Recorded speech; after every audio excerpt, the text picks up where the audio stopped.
Now it's time to see who has the heart. If you put your effort and concentration into playing to your potential to be the best that you can be, I don't care what the scoreboard says at the end of the game, in my book, we're going to be winners. This is your fight. Now go out there and take it. Let me see your war face. Ah! You didn't convince me. Let me see your real war face. Ah! You don't scare me. Work on it. Welcome to a special edition of Applebee's Tailgate Talk, live on location. Don't go away, Applebee's Tailgate Talk is next. Come see all your friends at Applebee's in Athens, Highway 72 West, just off I-65. 12 minutes guaranteed or it's free, Monday through Friday, 11 a.m. to 3 p.m. 7 items to choose from. Can't make it for lunch? Visit them for happy hour, 3 p.m. to 7 p.m. or late night. Half-price appetizers with beverage purchase, 6 appetizers to choose from. One of your favorite teams is sure to be playing on the big screen, too. See you tomorrow at Applebee's Neighborhood Grill, Highway 72 Athens, just off I-65. Daily and Son Car Care is Ardmore's only one-stop auto repair and tire shop. Whether it's major mechanic or brake work or routine maintenance like an oil change or lube job, Daily and Son Car Care has been satisfying customers all over with their fast and friendly service. They're also your headquarters for quality Cooper tires. Stop by and see Wayne, Nikki, or Dale at 25600 Main Street in Ardmore, Tennessee, or call them at 931-427-4651. They're on Facebook, too. Daily and Son Car Care, open Monday through Friday, 7:30 till 5, and Saturday, 7:30 till noon. Home security is not what it used to be. With Secure Connect and smart home integration features, you can unlock your doors and turn off your alarm from your smart home app. No more hiding a key under a rock. Get Secure Connect and live life connected. Call Ardmore Telephone Company at 800-830-9946 to secure your home today. When things go wrong, State Farm is here to help life go right. And Agent Michael Howell is the one who can help get things back on track. See Michael for your auto, home, life, health, property, and business insurance, and be ready for those unexpected twists that life throws at you. Ask about banking and annuities, too. Call State Farm Agent Michael Howell at 232-5400. Visit him online at michaelhowell.net or go see him at 903 South Clinton Street in Athens. State Farm Agent Michael Howell. There when things go wrong, here to help life go right. Coming this fall to a podcast platform near you. The Wingmen. There's someone on the wing. Something. Join us live every week this football season as Kirk Pierce, Johnny Johnson, and Brad Kimbrough talk James Clemens sports with coaches, players, and other special guests. The Wingmen. We're winging it, Jerry. Coming this fall on your favorite platform via the PAS Plus app on your Alexa device by saying Open PAS Plus and online at jcwingmen.net. Hey, this is West Limestone Boys basketball coach Justin Taylor, and you're listening to Applebee's Tailgate Talk. Good Saturday morning, everyone, and welcome to Applebee's Tailgate Talk. Tom McClung here, Old Time Cat, alongside Todd the Bod. The talent has arrived. Producer extraordinaire Tim Lambert. We have Beanie standing over here on the side, Mr. Hargrove. He's not wearing headphones to be a part of it. He's just joining the fun here, so to speak. We are live on the square, Cars and Bikes on the Square Car Show this morning, and we'll broadcast from 10 a.m. to noon. The cars are out, the people is out, the food trucks are out. We're just looking around. The wind is out. At least it ain't cold, and at least it ain't rainy. Yeah. But it's a beautiful day, man. But it is a beautiful morning. Other than the wind, it's perfect. Beautiful morning. Yeah, that's right. I said it. I sang it. It's the truth. We got some good cars. Got some old box Chevy 4x4s over there. You remember them, Todd? Oh, yeah. Lots of them out there in East Limestone, dude. Yep. Wide open. Absolutely. Mustangs here, Chevys. I even saw a Ferrari here a little while ago. It's up in there. A lot of nice old Mustangs, too. It's my favorite. Yeah. Bar none. Old Corvettes. They got a Dodge Dart Swinger over there, dude. Looks like a 318 in it, just a guess. Yeah. Good looking orange car with the black sporty stripes. Look for us, ladies and gentlemen, at Applebee's Tailgate Talk. And let me try this again. Boop, boop. Look for us on Facebook at Applebee's Tailgate Talk and on Instagram or X at Tailgate Talk AL. You can visit us online at tailgatetalk.net to get scores and archives of past shows. You can also vote on this week's Athlete of the Week poll and enter nominations for future polls, as well as find the links to download the PAS Plus app for your Android or iOS devices. Follow the Tailgate Talk podcast on iTunes, Amazon, Pandora, iHeart, and other popular platforms. You got your Alexa turned off, Tim? Yep. Okay. Hear us on your Alexa device by saying, Alexa, open PAS Plus. Call or text us during the show at area code 256-812-1TGT. That's area code 256-812-1848. Our calling guests come in via the First National Bank hotline, making communities great, and the special guest segment is sponsored by my wife's employer, Yellowhammer Roofing. It's a wonderful day. We got a great show lined up for you, ladies and gentlemen. We have Mark McCarter will be joining us, author of Baseball in Huntsville. He works with UAH too. Is that correct, Tim? Yes. Yes. All right. I don't know why I can't remember what his title is. It's something about public relations or something like that. Sorry, you said yes, and it reminded me of the movie Jeremiah Johnson. When he married the Indian girl, she didn't know English. He said, yes, that's all you need to know. Great hunter. Yes. Wonderful man. Yes. Yes. Good. Yes. That's all you need to know. Yes. That's all you need to know. Logan Bourandas, who is the new media relations guy. Who was the old one? He gone. That was Aaron. Aaron Cherish. Aaron Cherish. Gone 10 minutes. I can't even remember his name. Logan Bourandas is the new media relations guy with the Rocket City Trash Pandas. He will be joining us. He's coming on in place of Josh. Coming on in place of Josh. Who knows? He may be. He may be Josh. He may be the new Josh. Replacement, yeah. Yeah. Our old buddy Johnny Johnson, James Clemens Jets head baseball coach, and Clay Coleman, our Havoc hookup. No, don't let me forget Andrew Smith, the Ardmore baseball coach, is joining us, and AP Steadham, our Swami of the SEC. He's probably still in Detroit, isn't he? You reckon he's still there today? The draft's still going on. Yeah, right? Draft's still going on, so I'm sure he'll be there. So yeah, looking forward to talking to everybody again this morning. Hope everybody has had a good week. It's been a pretty good week for me. So, but how about you, Tim? We got a good week. It's been okay. Radio on the road a lot. On the road, yeah. That's true. Beanie, you gonna tell us? Should we make your announcement? You don't mind if I make the announcement? Go ahead and put him. Yeah, put him on. Give him the headset. We'll let him. This is a huge announcement today, ladies and gentlemen, and we want it to come from the man's mouth himself. Tell us what you were telling us right before the show, brother. Well, guys, after 20 long years. No, you're not. Yes, on the softball field all around the country. Yep. I came off the field Thursday night, my last game. Wow. Congratulations on a long, storied career, dude. Yep. That is unbelievable. A lot of miles, a lot of hours, a lot of games. Everybody was blessed to have you, dude. Yeah. I mean, you've called games for players that's got kids now playing ball almost. That's you know? it, exactly. I've seen generations come up through the ranks. That is amazing. So it was like I was telling them, my body's telling me. Yeah, it's time, huh? And the love of the game is gone. I dreaded this last year, but I pushed it to the limit because we're so short of umpires. Yeah. So I helped out.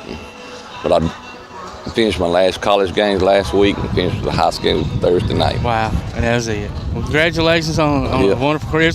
I tell you, I would jokingly say there'd be a lot of coaches laughing or tickled right now, but that's no, they're definitely not. They loved it when you showed up to call because they knew the game was going to be called right. That's it. And I'm gonna put this shout out to as a all call. Yeah. There's a lot of baseball players, softball players, and who says you got to be male to get on the field and call? Mm-hmm. Not anymore. We got three ladies, as a matter of fact, in our high school association. Yeah. That we use. Yeah. I mean, I encourage. I mean, that's how I got into it. I mean, I graduated in '84, '85. I'm calling high school baseball. Right. Still love the game. Can't play it. Right. You know, maybe not. I couldn't play it, but I could, be out there and participate. So exactly. Yeah. So, in case somebody wants to take up the mantle and go, who would they contact, Bane? Well, for the high school association, they can call me and I can get them in the right direction because in high school they start meeting the first Wednesday night in January because the season starts in February, end of February. So we start having our weekly meetings Meet every Wednesday night, 5:30 at Bob Jones, because it's a central location. Yeah. Because we have umpires from Decatur and Huntsville and Athens. Yeah. So we meet at Bob Jones High School. What's your number? 256-497-8078. 8078? Yes, sir. That's for business only. That's not for all you ladies. That's right. That's Put a right. hot. You know. No, that's Let me it. call. Is Vaney there? Yes, sir. Is it Vaney? I'll talk to you for a while, Vaney. Hey, used to be. I hope Jane ain't listening. James going to grab her baseball bat. No, but like I said, it's been a good ride. It's time to go. Man, do you have any idea how many games? If you even just had to guess. I have no, over 20 years. It's like I told you about thousands. Oh, easy. Easy. I mean, easy. Yeah, you know, it's. And I mean, this is from anywhere from 8-year-olds to college to men to women to summer to. Did you ever fool with slow pitch softball? No, I never did slow pitch. I did one time. It was last year where they had that thing at the Trash Pandas. That slow pitch. It was for some organization, fundraiser for an organization. Yeah. And I got to do that, but that's the first time I've ever been. That's hard to call because when that ball coming in like that. An illegal pitch. Hey, you know, it's illegal. Yeah. And them dudes, too low. They were professional players, and them dudes was on. You know, I was on the plate, and I didn't know them dudes. They turned around and said, "Dude, that was over this way." I said, "Man, I don't know." Yeah, I've never called it. Y'all just swing and hit it. I don't kid, you know. No griping all day. I said, no griping in slow pitch. They were knocking it out there to the wall. I'm talking sure. about. Yeah, they were just stroking it. Yeah. But no, I didn't know nothing about no slow pitch stuff, you know. I used to be so big around here. Y'all remember that growing up? How big slow pitch softball? I played it, man. It Hey, me and Bobby Earl and Dad and the Tanner boys, we won the league one year. What was it? USSSA or whatever that organization was? Oh, that's current now. That's current. Yeah. That in USA. Yeah. Yeah. That's amazing. But I was counting up last night that from February this year, 12th, when I first started, through Thursday night, I did 72 games. Holy smoke, dude. Dang, dude. I went through my schedule. You know what? Don't go too into it. Nobody's going to want to call and get involved. And that's what 2 weeks ago, 3 weeks ago, we only had a week's worth of rain. Mm-hmm. Yeah. Hey, I had 10 games on the books that week. So, yeah. Oh, wow. And honestly, it pays. It does, yeah. It's a decent part. No, it's a decent. Hey, high schoolers came up and through the ranks. Yeah. I'm at $90 for a varsity game. You're kidding. $75 for a JV and $55 for a middle school for 1 hour. Yeah. I mean, it's not. And then you get travel money. Yeah, so we didn't get travel money, and it was about $20 a pop. $30 a game in a rec league, Saturday morning basketball league. Yeah. Do 3 of them, that'd get me 100, and then a gig that night. But you know, calling the higher level stuff though, to me, I always enjoyed it better. Of course, I never called it in college ball, but just 12-year-olds versus high school. Mm-hmm. The kids, right, you got to run on first and second. There's one out. You as an umpire, you already know, like, okay, if the ball's hit here, they're probably going to go to third. I mean, you know what I mean? You're already getting the scenario. 12-year-olds don't really know that, unless the coaches are telling them. Right. But I guess my point is not the word easier, but it's less hectic to call. I'm sure even a college game versus a high school game, because the players know where to go with the ball when the ball's hit. Exactly. And, you know what I mean? You don't have to anticipate what mistake they might make. Right. And because you got to scan the whole field, not knowing what to look for. Exactly. So it's a it's fast-paced world when you get on up. So you got to be on. All right, let me ask you this: would you rather be behind the plate calling boys or?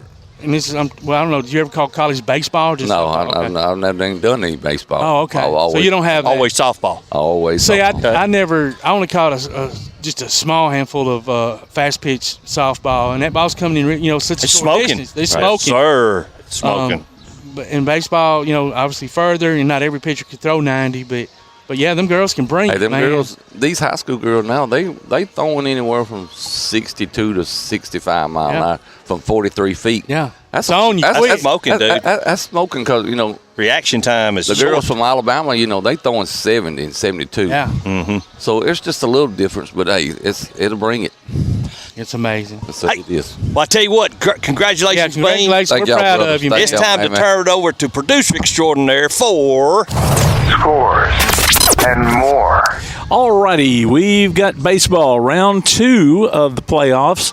ABS got eliminated by Summerton Christian back on Thursday, 9-0 and 7-1. James Clemens stayed alive, though. They held off Grissom 7-6 and 8-6, so they will move on to round 3. Not sure who they will be facing. We can find that out from Coach Johnny Johnson when we talk to him later on in the show. Athens beat Gardendale 3-2 in Game 1, but lost 5-0 in Game 2, so their deciding game will be going on today. Softball area tournaments were going on. Decatur Heritage defeated ABS 9-8, but the Lady Trojans knocked off Addison 12-2. Athens shut out Columbia 21-0. It was Lauderdale County over Clemens 2-1, and the Lady Colts also lost to Colbert County 15-5. Russellville defeated Ardmore 3-1, and West Limestone beat Randolph 15-0. Let's see what else I've got here on my list as far as and more. Congratulations to James Clemens Brody Stinson for his football commitment to Thomas University. He had previously signed with Birmingham Southern, and so we know what happened to them. Well, they released him from his national letter of intent, I'm sure. Yeah, so he got a second chance with Thomas University. And let's see what else we've got. I tell you what, before I forget it, I usually do a pre-recorded thing here for the Athlete of the Week, but I forgot this week because I've been up in Kentucky and just had other things on my mind. You're fired. We'll rehire you for lower wages. So I'm just going to go ahead and do our Athlete of the Week. Congratulations to Esther Marshall of Elkmont. She picks up a gift card from the Athens Applebee's and a Tailgate Talk T-shirt.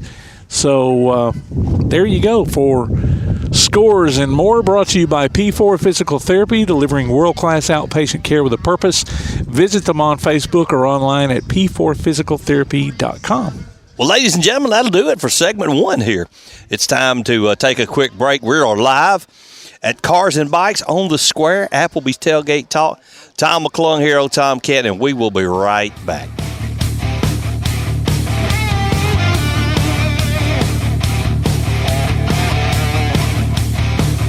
Hear Applebee's Tailgate Talk on your Alexa device by saying, "Alexa, open PAS Plus," and hear it in crystal clear quality. Applebee's Tailgate Talk will be right back.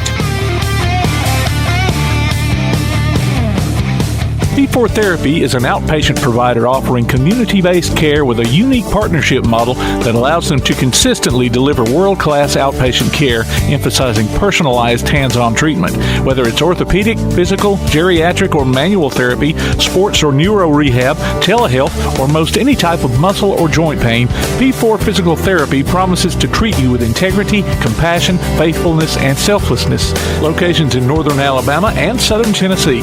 Look for them on Facebook or online at p4physicaltherapy.com. First National Bank is a name everyone in the community recognizes. We see it in our schools, in our parks, and in our homes. First National Bank is proud to help make our community great. I am First National Bank Student Advisory Board member Elijah Goins from Athens Bible School, and I love to help represent First National Bank in my community. First National Bank, making communities great. Located at 1880 Highway 72 East and 321 South Jefferson Street in Athens. Equal housing lender, member FDIC. Your roof is the first line of defense for your home. Do you have water stains on your ceiling, paint peeling off your walls, shingles missing? It's probably time for you to get your free roof inspection. Locally owned and operated, licensed, and insured, Yellowhammer Roofing is the Yellowhammer State hometown team. Yellowhammer Roofing. Let our family protect what's most important to you, your family. 256-232-1933 or online at yellowhammerroofing.com. Applebee's Tailgate Talk wants to recognize our local athletes, and you can help. Go to tailgatetalk.net throughout the school year to vote for the Applebee's Neighborhood Athlete of the Week. The winner receives a Tailgate Talk t-shirt from that shirt printing place. Submit your own nominations for future polls, too. While you're there, check out the Tailgate Talk archives and see what you might have missed. That's the Applebee's Neighborhood Athlete of the Week. Cast your vote today from Applebee's Neighborhood Grill and Tailgate Talk. Hey, this is Charles Morrison, varsity baseball coach with Lindsay Lane Christian Academy, and you're listening to Applebee's Tailgate Talk. I'm all about that action. about that action. I'm all about that action. I'm all about that action. I said I'm all about that action. We're live with our Swami of the SEC, Mr. A.P. Steadham, live from Detroit, and been at the draft all weekend, brother. How are you doing? Hey, good morning. Good morning. So glad to be on Applebee's Tailgate Talk. WKAC 1080 AM, Athens, Alabama. Yeah, doing good. Doing good up here in Detroit. So, talk about the big news around here. Of course, is Bo Nix going to the Broncos. But talk about some of the other highlights that that you've noticed that we may not have. Well, they had 25 players out of the 100 picks from the round 1 through 3 were from the SEC. So that's 25%. 25%. Crazy. That is crazy. But yeah, but our conference is down. I mean, according to others. Right. Yeah, and it was 100, you figure, why are there not 96 where there were some compensatory picks? In the third round, there was 4 of them, so that made it 100. Yeah. So there's 25 players. Alabama 6, Georgia 6, LSU 4. So there was 7 or 8 teams who got out of the SEC who had picks so far. But, who were the handful of players maybe that surprised you that didn't go? Like a Brock Bowers, I kind of thought he might go a tad higher, possibly. And obviously, teams need what they need. Yes. I mean, you know what I mean? Just because you can be the best whatever in the world, but if they don't need you, they don't need you. But, all these quarterbacks went in the first round. None went in the second and third. Yes. I don't think that's ever happened until this year. Yeah, it's kind of strange that 6 quarterbacks, haven't happened since 1983. Wow. 41 years. I knew it's been a while. 6 quarterbacks. And then there was, the first 3 were quarterbacks. And that happened, I think, like the 4th or 5th time. First time was 1970 when Archie Manning in that group, Jim Plunkett, Dana Pastorini. Well, that was some quarterbacks right there, buddy. Well, oh, yeah, a lot of flash at that group, yeah. And Jim Plunkett actually made some of the selections for the Raiders. Did he? Yeah, I saw it. It was awesome. Yeah. So what was the atmosphere like? Obviously, we were watching it on TV, so we had the insight. I don't know how much, when you're there, how much coverage you can actually see unless you're just right in front of a TV. But when Atlanta took Michael Penix Jr. after just signing Kirk Cousins to that $100 million guaranteed contract, obviously he's coming off Achilles tendon, but I mean that was a big surprise. How'd the crowd react and everybody? Yeah, absolutely. That night they set a record. It said 275,000. Wow. And there was definitely a reaction from with that selection by everybody, even in the media workroom. Yeah, for sure. Some mouths and jaws are open for sure. I mean. Did y'all hear anything? I mean, does Atlanta expect to maybe Cousins not to be 100% ready by for the beginning of the season? Or because those quarterbacks aren't even in, like, you almost have to have 2 separate offenses for those dudes. Yeah. You know what I mean? Their style of play is so different. I mean, are you hearing anything about Cousins' health maybe not being what they wanted it to be? Or didn't hear anything about that, but it was just a big surprise because you signed a quarterback, devote all the resources to that quarterback that you signed, the veteran, and you have this rookie coming in, and you're thinking, man, they need more than 2 quarterbacks. They got to have something, to get better. They need whatever players they need from different positions. So, that was probably one of the oddest selections. It was. Draft. I mean, I'm sure he would have appreciated a receiver to throw to or a lineman to protect him or something, and all of a sudden he's got competition coming in. Yes. Oh yeah. Mentioning all those quarterbacks, they had 9 offensive linemen taken in the first round. Really? Yeah. Well, 9 offensive linemen. What did they say? 7 receivers. Wasn't there a record that went in the? What am I getting wrong? Second round, maybe, of offensive linemen? Well, there was 9 in the first, I know. Okay. And that was, nearing some type of record. And then the 7 receivers, I think that tied a record. Then it was 14 offensive players in a row. And that was double the record of 7 in a row. Yep, I saw that. So that first round had some unusual numbers this year. Quarterbacks, linemen, wide receivers, 14 offensive players in a row. There was one draft. there was something in the second and third, I think, combined with the offensive linemen, and it was an astronomical amount of picks that had never happened. So this whole draft has seen some really weird things. But well, I can remember Green Bay fans were scratching their head when Jordan Love came on, when Aaron Rodgers was still there. But they seemed to, looking back, they kind of knew what they were doing. But I mean, but that was more of a you're bringing in somebody to be mentor. Right. This is somebody that's going to compete. I mean, for position. Well, I guess so. I don't know. Yeah, it's good. Either way, Washington Kirk's got $100 million to fall yeah. back on, so I think he'll be fine. Oh, yeah. Either way. Oh, yeah. It'll be fine, yeah. But Washington had, 3 receivers taken, something like that. Wow, yeah. Washington, a bunch of receivers. I saw, I can't even think of his name. I think it was the GM for the Colts. They picked maybe second, third round receiver out of Texas. Don't remember that kid's name. Anyway, there was he took Mitchell, did they take, or was it the transfer from Georgia? Yes, because they were showing that had to be him because they were showing him in Texas and Georgia uniforms. So supposedly, he's fast. An unnamed source came out and said the reason he didn't go in the first round or higher than what he did was because he had some character issues and blah blah blah. And the GM for the Colts came out and was like, I'm tired of all these unnamed. Which I agree with him on that. I mean, if you're gonna say stuff of that, if you're gonna be a source, be a source. If you're gonna talk about something that serious, don't even report it if the person's not willing to expose who they are. But anyway, he kind of had but the take I didn't kind of agree with is these are just kids, and all kids make mistakes, and all that's true. But you know what? Now these are kids that are making $1 million, $2 million. They were already making $1 million, $2 million, but since NIL. So, if you're going to – and I'm not saying this young man had any character flaws. He may be he could have just been talk.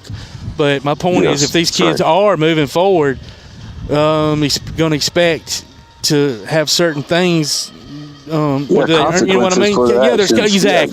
There's consequences to their actions. They can't just take money, Like, well, you know what? And I apologize if y'all brought this up last week because I haven't been on a couple of weeks.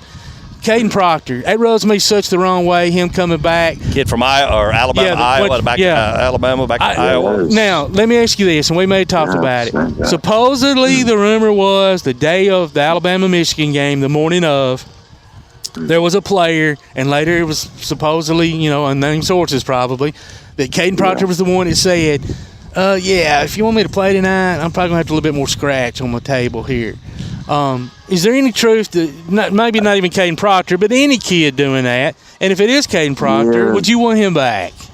Yeah, that word would spread pretty fast. It did. I mean, that would spread all over the place, and I don't know what coach would want somebody to play game by game. I don't know. I would want to right every game. He might be. Well, what's the price this week? Exactly. You can't have a kid letting that hang that over your head. He's on the prepaid plan. I'd have to. The prepaid plan. Right. I'd have to see that with my own eyes, hear that with my own eyes before I believe that one, because that's detrimental. I mean, I know they pull some shenanigans and things, but man, that would be a serious one, though. Yeah. Was he the one that kept getting the motion penalties? No, it was the kid that the Titans drafted. Oh, okay. I couldn't remember. I can't remember his name. That's who it was. But here's a little bit of insight I heard on Mr. Nix last night. Was that during Pro Day at Oregon, that Denver brought their playbook out. Sean Payton brought the playbook out and gave it to Bo. And the next day, Bo ran the plays flawlessly. And they knew he's going to be their starter. They knew exactly that he was going to be there. And people were wondering why, Bo's a second round. Why not wait? Well, if you've got your quarterback, you get him. You get him. If you're going to hand him a book of your plays and he can run it flawlessly the next day, you get your quarterback. Yeah, I know. I saw him walk up to the podium. I'm like, he'll be starting next year. Yeah. How you like that quarterback room? Jarrett Steadham and Zach Wilson and Bo Nix. Exactly. How you like that quarterback room? Absolutely. Yeah. That's amazing. Interesting. A little orange and blue in there. I mean, it's orange and blue everywhere out there in Denver. True. That's a little different shade of it, but still orange and blue. Well, AP, tell us where we can find you and what you got coming up this week, and we'll let you go, buddy. Yeah, AP and Kelly, as we see it, we were up here in Detroit. Kelly was up here with me, and nice. She's from Detroit, so we had fun doing the show. And this week, I don't know, we'll probably get back talking some more college football, I believe, and what's happening with some of these transfers and some college. Of course, college basketball is pretty hot as well, and so we'll be talking about those types of things really. But you can find us on our schedule. We always put it up on Thursday. All the different stations we're on. Of course, you can get us on Spotify as well. Sounds good, AP, man. Get you some rest, dude. You've been working hard and well-deserved rest. Safe travels for both of y'all. Exactly. Thank you very much. Really appreciate you. Yes, sir. Appreciate you, dude. Hey, man. Bye-bye now. Bye-bye. Take care. Ladies and gentlemen, our Swami of the SEC. I call him the hardest working man in media. Wide open. Wide open as a lock gate, you should say. It's time to take a break. We're live from Cars and Bikes on the Square, and you're listening to Applebee's Tailgate Talk on WKAC from WKAC, the Big 1080.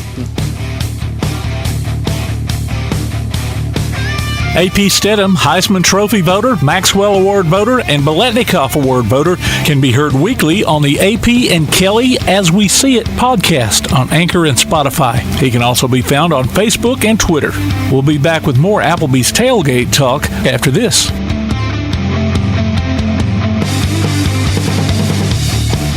Bring a little caffeination inspiration to your next event with Travelin' Tom's Coffee of Athens. Check out their signature products, including a full coffee menu, white chocolate mocha, lattes, frappes, energy drinks, lemonades, and teas. Travelin' Tom serves events of any size, concerts, neighborhood block parties, high school football games, you name it. Travelin' Tom's Coffee of Athens is sure to make any event a little sweeter. Visit Travelin' Tom's Coffee of Athens on Facebook or call them at 434-1734. Travelin' Tom's Coffee of Athens.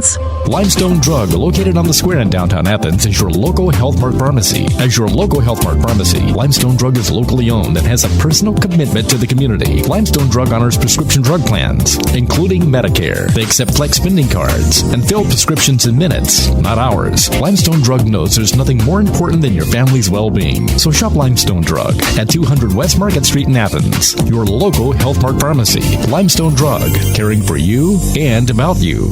Davis & Cole LLP in Athens has served the area assisting individuals and businesses with bookkeeping, tax preparation and filing, and routine accounting. Davis & Cole LLP, located at 105 South Marion Street, open weekdays 9 to 5. Call 256-232-9994. Davis & Cole LLP. PASnetwork.net. It's now your gateway to the Play Action Sports Network. Whether it's Play Action Sports coverage of school, youth, and amateur sports from Athens and Limestone County, or Calhoun basketball, James Clemens Sports, and Applebee's Tailgate Talk via PAS Plus. PASnetwork.net. Follow the links to download apps to hear live streams and podcasts, enable Alexa skills, or listen live on your computer. Covering Athens and Limestone County area sports, PASnetwork.net. This is Shay McGowan from Mental Edge Performance. You're listening to Applebee's Tailgate Talk. Let me give you some trash talk. Hey, you want to talk some trash? Trash? Oh, I love trash. Trash. Won't pick it up, take them like no way. Girl, why not take out the trash? You don't know how to trash talk, do you? Welcome back to Applebee's Tailgate Talk, ladies and gentlemen. We're live here at Cars and Bikes on the Square. Tom McClung here, old Tomcat, alongside Todd the Bod, the talent, Tomlin, producer extraordinaire Tim Lambert. And for the first time on Applebee's Tailgate Talk, the media relations director, Rocket City Trash Pandas, Logan Bourandas, is joining us this morning. Logan, welcome to the show, man. Thank you, Tim. Excited to be here. Excited to talk some Trash Pandas baseball with you. Yeah, I thought you was going to say excited to talk some trash. I'm like, yeah, you and Todd going to get along real good. Man. Todd's our resident trash talker. We can do it, buddy. The Pandas are on a 3-game winning streak? 2-game winning streak, actually. 2-game winning streak. Okay. Hoping for 3 today. Gotcha. So I'm on your email list, so the title, the thing threw me off a little bit. But, yeah, hoping for the third one today. Rocket City, they're playing decent ball, a little bit over 500 right now, so that's good this early in the season. Yeah, they've been off to a great start so far. Won their 2 prior series before Tennessee, and they're bouncing back against the Smokies, so we'll see if they can keep it up this weekend. Right. Now, is this like the 3rd series against the Smokies already, or? This is the 2nd. So we had a mini 3-game series on the road to open up. Yeah, I remember that one. and then this one right here coming up. So yes, talk about a little bit about the game last night, and and not to mention the fair that's in town this week. So talk a little bit. Tell us what's going on with the Trash Pandas. What you're seeing so far. Yeah, so yesterday's game, we saw an awesome pitching performance, and I think that's kind of what we've seen throughout the year. This is the team that's got outstanding outings from their bullpen. The starter, Alan Ronhell, went 4 innings. Pitch count was a little high, so we had a couple bullpen guys take over. Ivan Armstrong played really well. In particular, 2 innings, got the win in that one. Ben Joyce struck out a couple in an inning of relief. And then you got a good performance to finish out the game as well. So we've just seen great pitching performances from this Trash Pandas team. And the runs came early. I think they all came at before the 4th inning. And they just cruised from there. And it makes it a whole lot better when you're doing that. You can watch the game, and you have the fair in the outfield you can go to after the game. Yeah, I know, right? After the game. But you got to, if you go over there, they ought to make it a law. You go over there. You got to go to the game before that. Shut the fair down during the game. Nobody go in the fair during the game. But yeah, I mean, it's a great opportunity to have the fair here. Yes, sure. it is. It is lots of stuff. And the management of the Rocket City Trash Pandas are awesome working with the community. Y'all do so many wonderful things throughout the course of the year. It's amazing. Exactly. So top-notch front office over here. Yeah, it's a top-notch program. That is for sure. Yep. Who's starting tonight? Who's on the hill? And I haven't put it in yet, but it is Caden Dana, the number 2 prospect for the Angels. Should be a good pitching matchup today because they have the Cubs' number 2 pitching prospect. Oh, really? That'll be good there. Yeah. Horton's, I think, a top 30 guy in all of baseball in terms of prospect rankings, but Dana's been off to an awesome start, so it should be a lot of fun tonight. Sweet.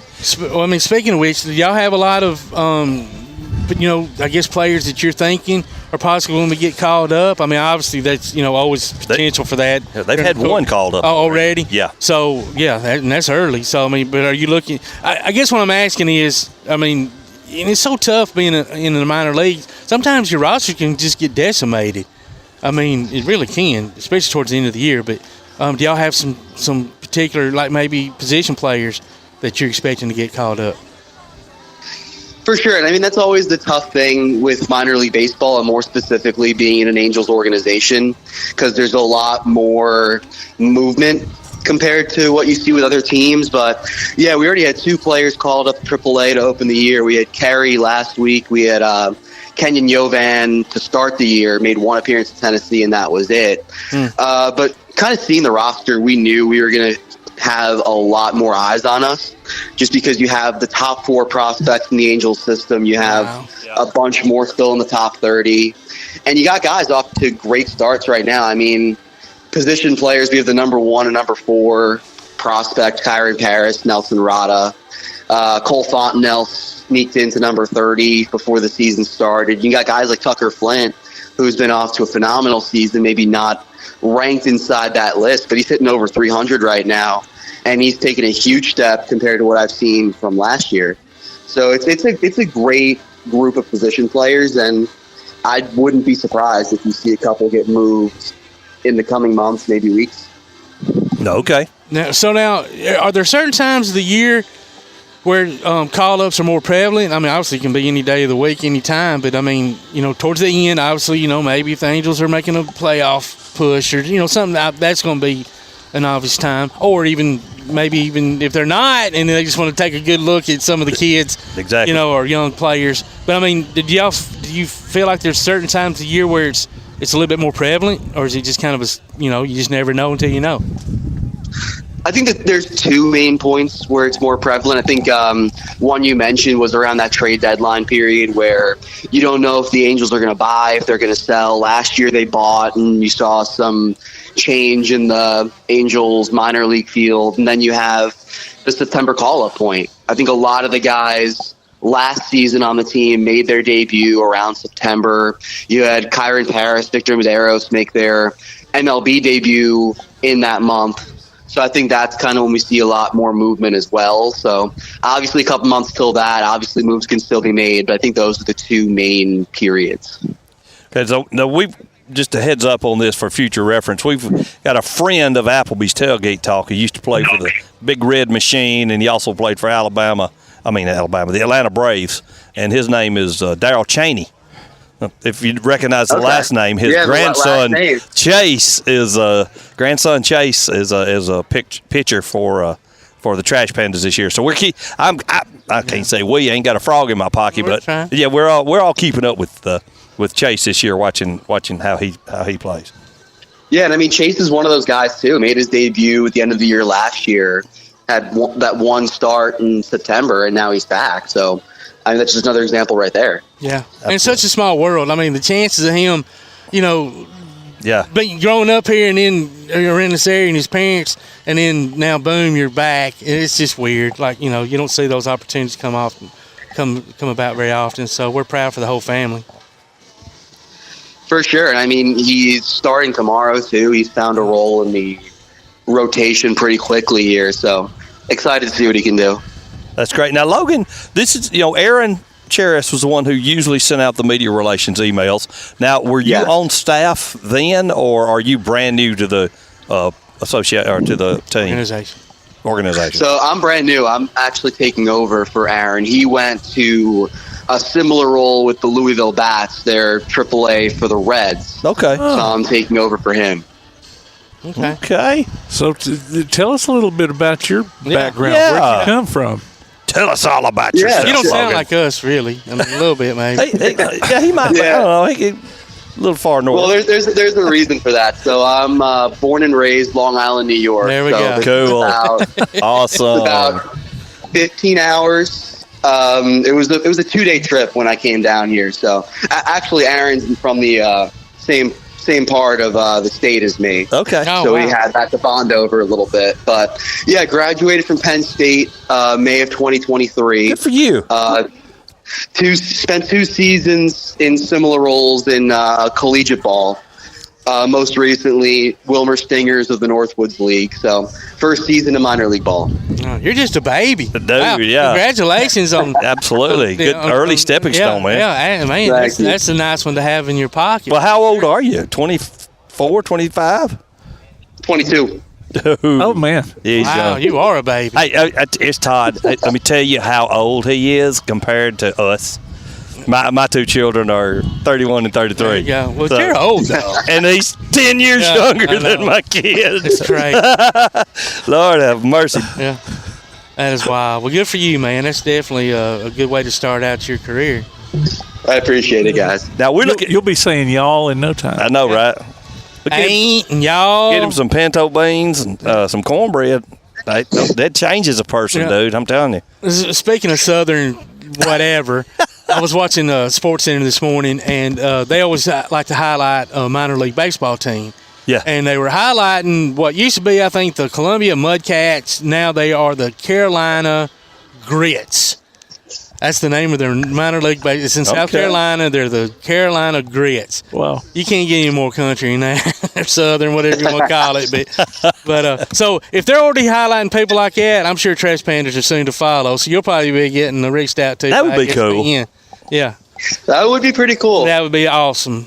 And they've talked about Trash Pandas before when their logo was first came out and all, but now that they're highlighting these teams, and they're highlighting because of their unusual names. Oh yeah, so you'll definitely be talking to ESPN soon. So just in case we're fixing to have to go here in just a second, Logan, but just in case you're curious about why the raccoon is called the Trash Panda, a few years ago, me and some high school buddies rented a cottage down in at Joe Wheeler, and typical high school buddy reunion kind of thing, and we threw the garbage in the back of my truck. Okay, I woke up the next morning and the trash was everywhere, right? And guess what was in the mud right beside my truck? What was in the mud? It was raccoon tracks. We all knew it was Trash Pandas coming through there. So yeah, they are the original dumpster divers. Yep. Yeah, absolutely. Well, all right. I remember a cartoon. You ever heard of Garfield the cat? I have. Okay, Garfield is going through a trash can, and there's two raccoons standing, one looking at another one. He goes, "Watch this guy. He knows what he's doing." So therein, if you ever get questioned and curious about why they're called the Trash Pandas, that's why the nickname of the raccoon is. Hey, sounds good. All right, buddy. Hope to talk to you next week. Yeah, man. You or Josh, one of the two. Sounds good. This was a lot of fun. I think it'll be me moving forward. So yes, looking forward to a great relationship with you guys moving forward. Absolutely. Hopefully, we can get you in studio one day. That'd be great. Be great. Sounds good. We'll try to make that happen. Looking forward to it, brother. Thanks you so much. Take care. No problem. Take care. Guys. Bye bye. It's always fun when you get the first interview with a brand new guy working with the team. That is great. Ladies and gentlemen, we are live here, Cars and Bikes on the Square. Y'all come see us. We'll be right back.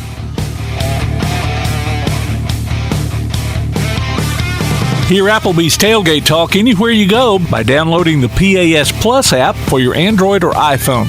We'll be back with more after this.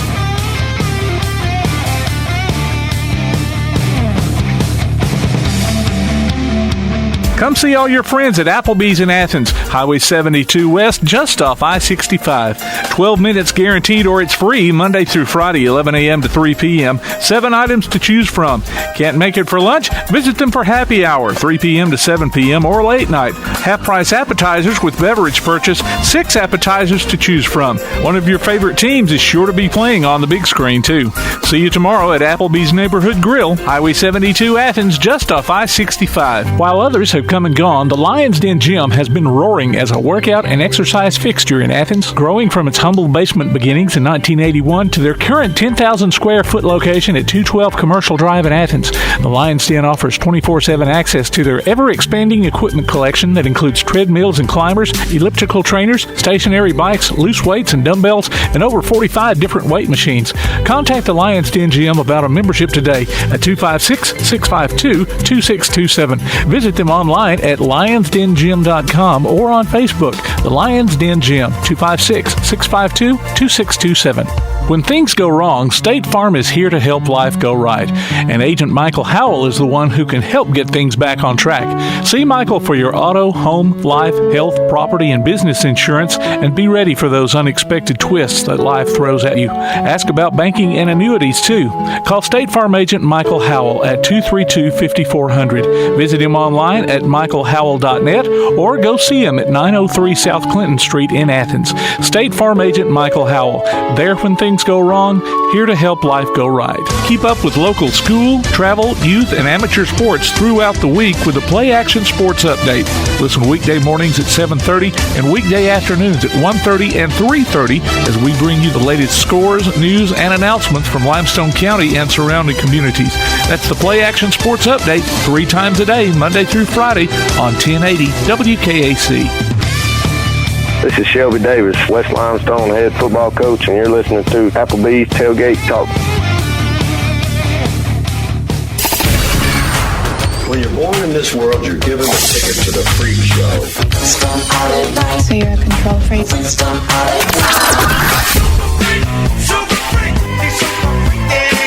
It's just a freak show anyway.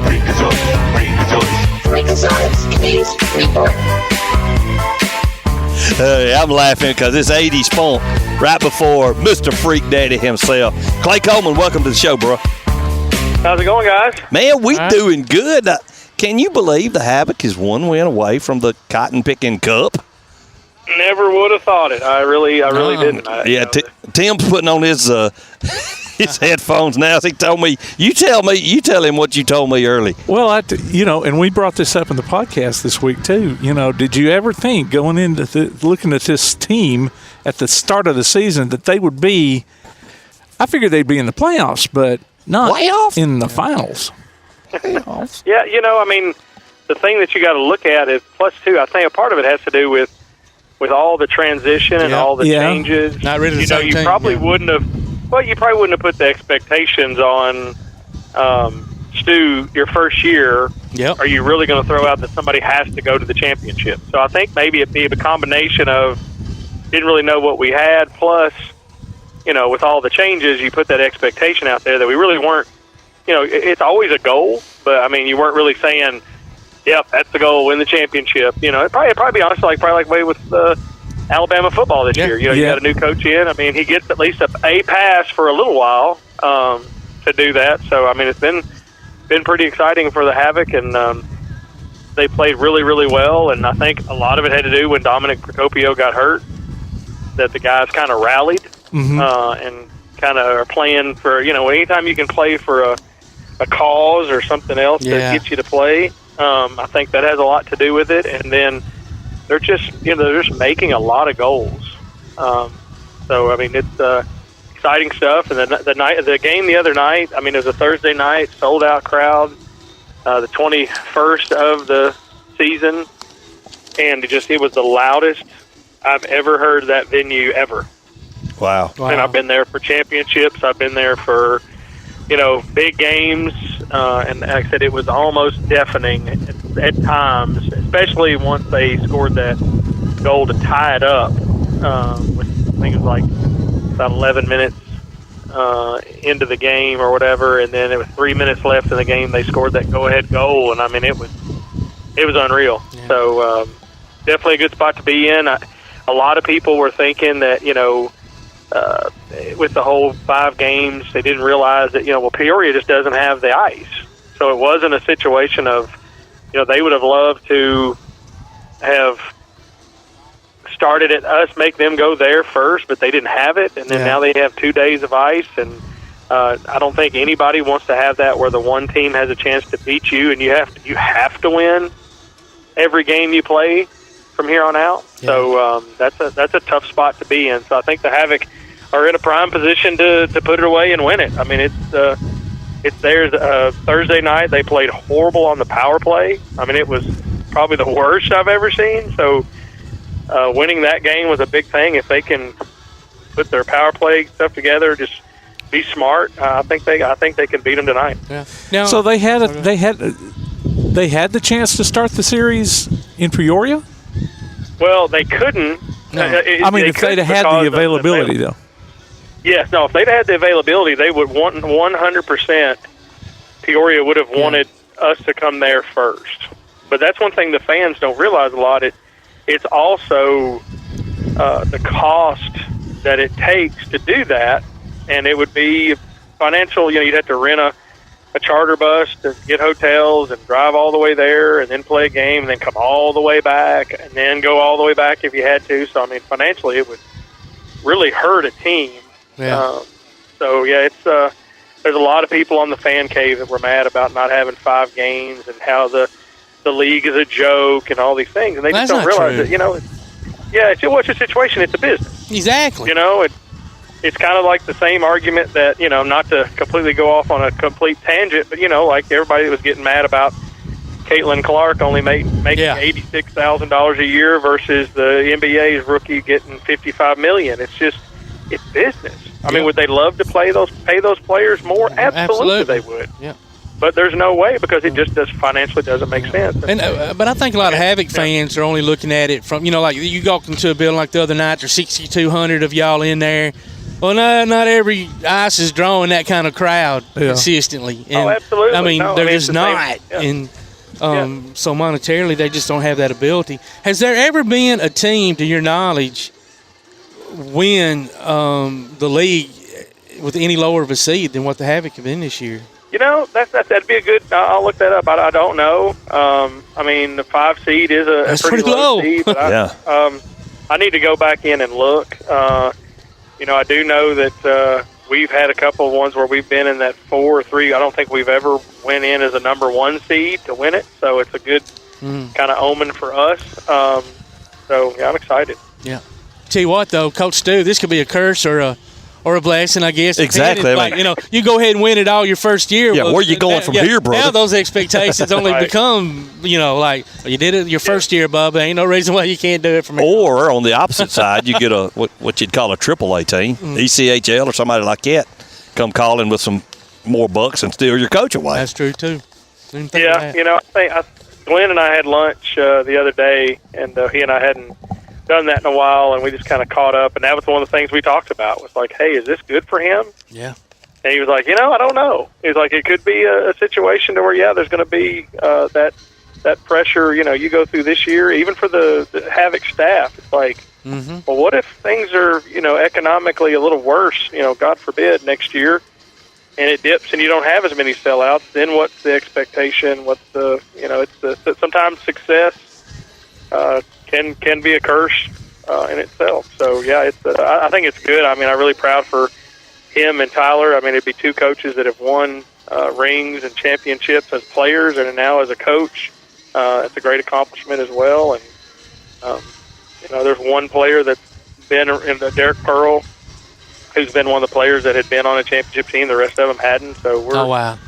I think it'll be a good thing for them. And like I said, I think it's a good payoff for the fans and the city. I mean, we still.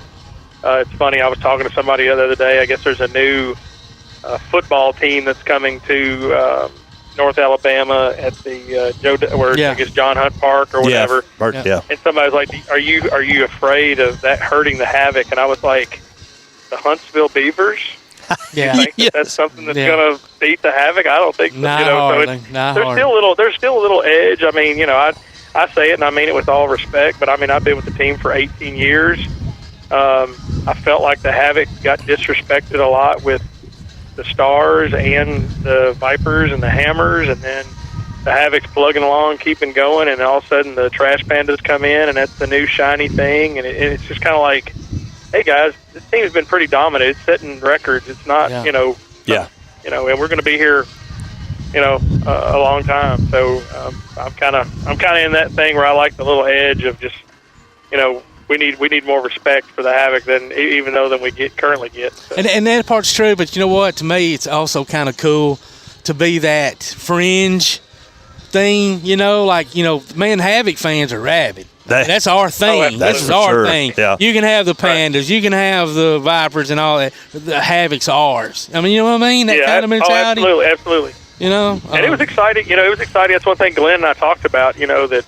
Because we were there in the trenches when it was hard to get, it's hard to get things, and I told him, I was like, would you ever have thought, if we'd have went back, to year 1 or 2 with Glenn, and say, okay, we're going to make it to the championship, and we're going to have 4 days to sell tickets for a Thursday night.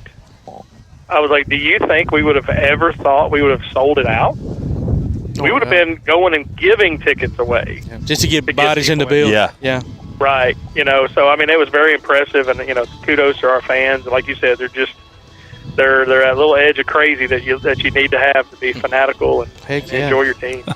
Well, now, there's another streak, too. I don't know if it's been all 20 years, or maybe it's 18, but, the team that has won the first game in the finals has gone on to be the champions. Oh, that's wow. Yeah, I'm telling you that. To me, that first game is such a pressure. I mean, especially them, they're going back to their place. Their fans, they had that mentality that they've been on this big run and they're just destroying people. And now to lose, and you have to win. That's a lot of pressure. There's no, and it's not one of these things where if you're not a 4 or 5 game series or whatever, you've lost one game and all of a sudden it makes it like you've got to win back to back. That's tough. Sure is. Maybe they can take care of business tonight. Just get it over with. Just bring be the cup done home. with it. Just celebrate on their. Come on, Todd. Celebrate on their eyes. That's right. Punk them. Well, they'd have to either way. That's true. So. Right. That's true because you got 2 games in a row. Yep.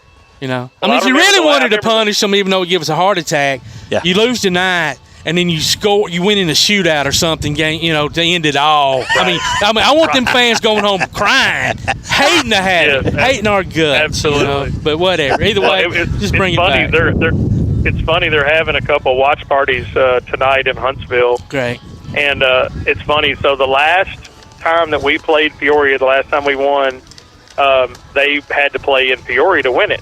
And so one of my clients was Humphreys, downtown Huntsville. Oh gosh, and yes. So they had watched they had paid to have the watch parties all season.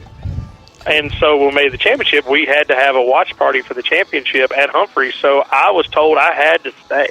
I couldn't go to Peoria. So I'm there, and it's me and both of Keith Jeffries' sons. And we win, and Josh, Keith's stepson, comes over and says, "Hey, I just talked to Papa Keith, and I can buy shots for everybody in the bar."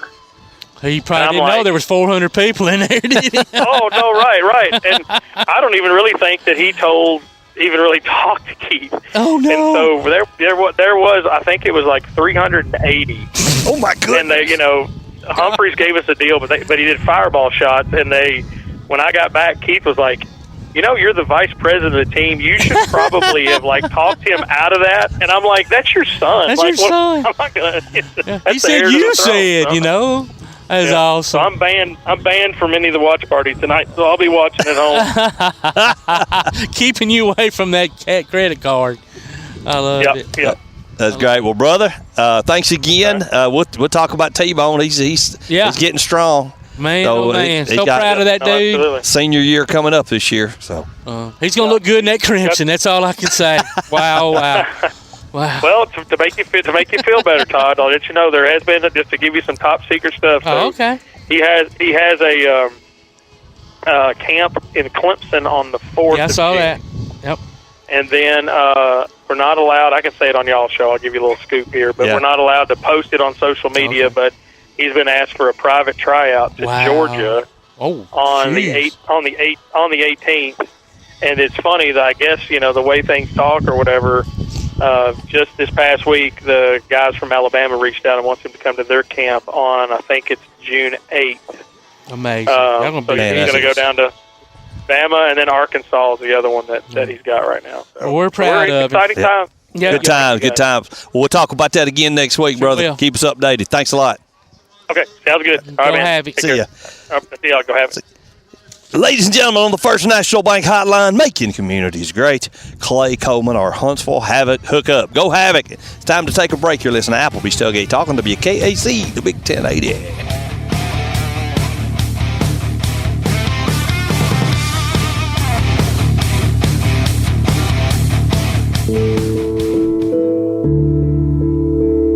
Home security is not what it used to be. With Secure Connect and smart home integration features, you can unlock your doors and turn off your alarm from your smart home app. No more hiding a key under a rock. Get Secure Connect and live life connected. Call Ardmore Telephone Company at 800-830-9946 to secure your home today.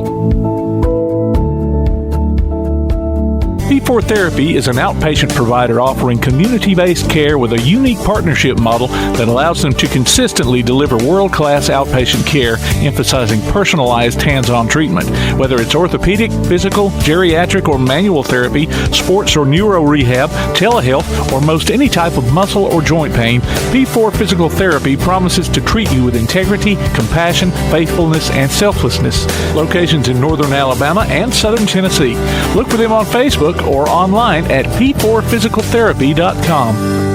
Daly & Son Car Care is Ardmore's only one-stop auto repair and tire shop. Whether it's major mechanic or brake work or routine maintenance like an oil change or lube job, Daly & Son Car Care has been satisfying customers all over with their fast and friendly service. They're also your headquarters for quality Cooper tires. Stop by and see Wayne, Nikki, or Dale at 25600 Main Street in Ardmore, Tennessee, or call them at 931-427-4651. They're on Facebook, too.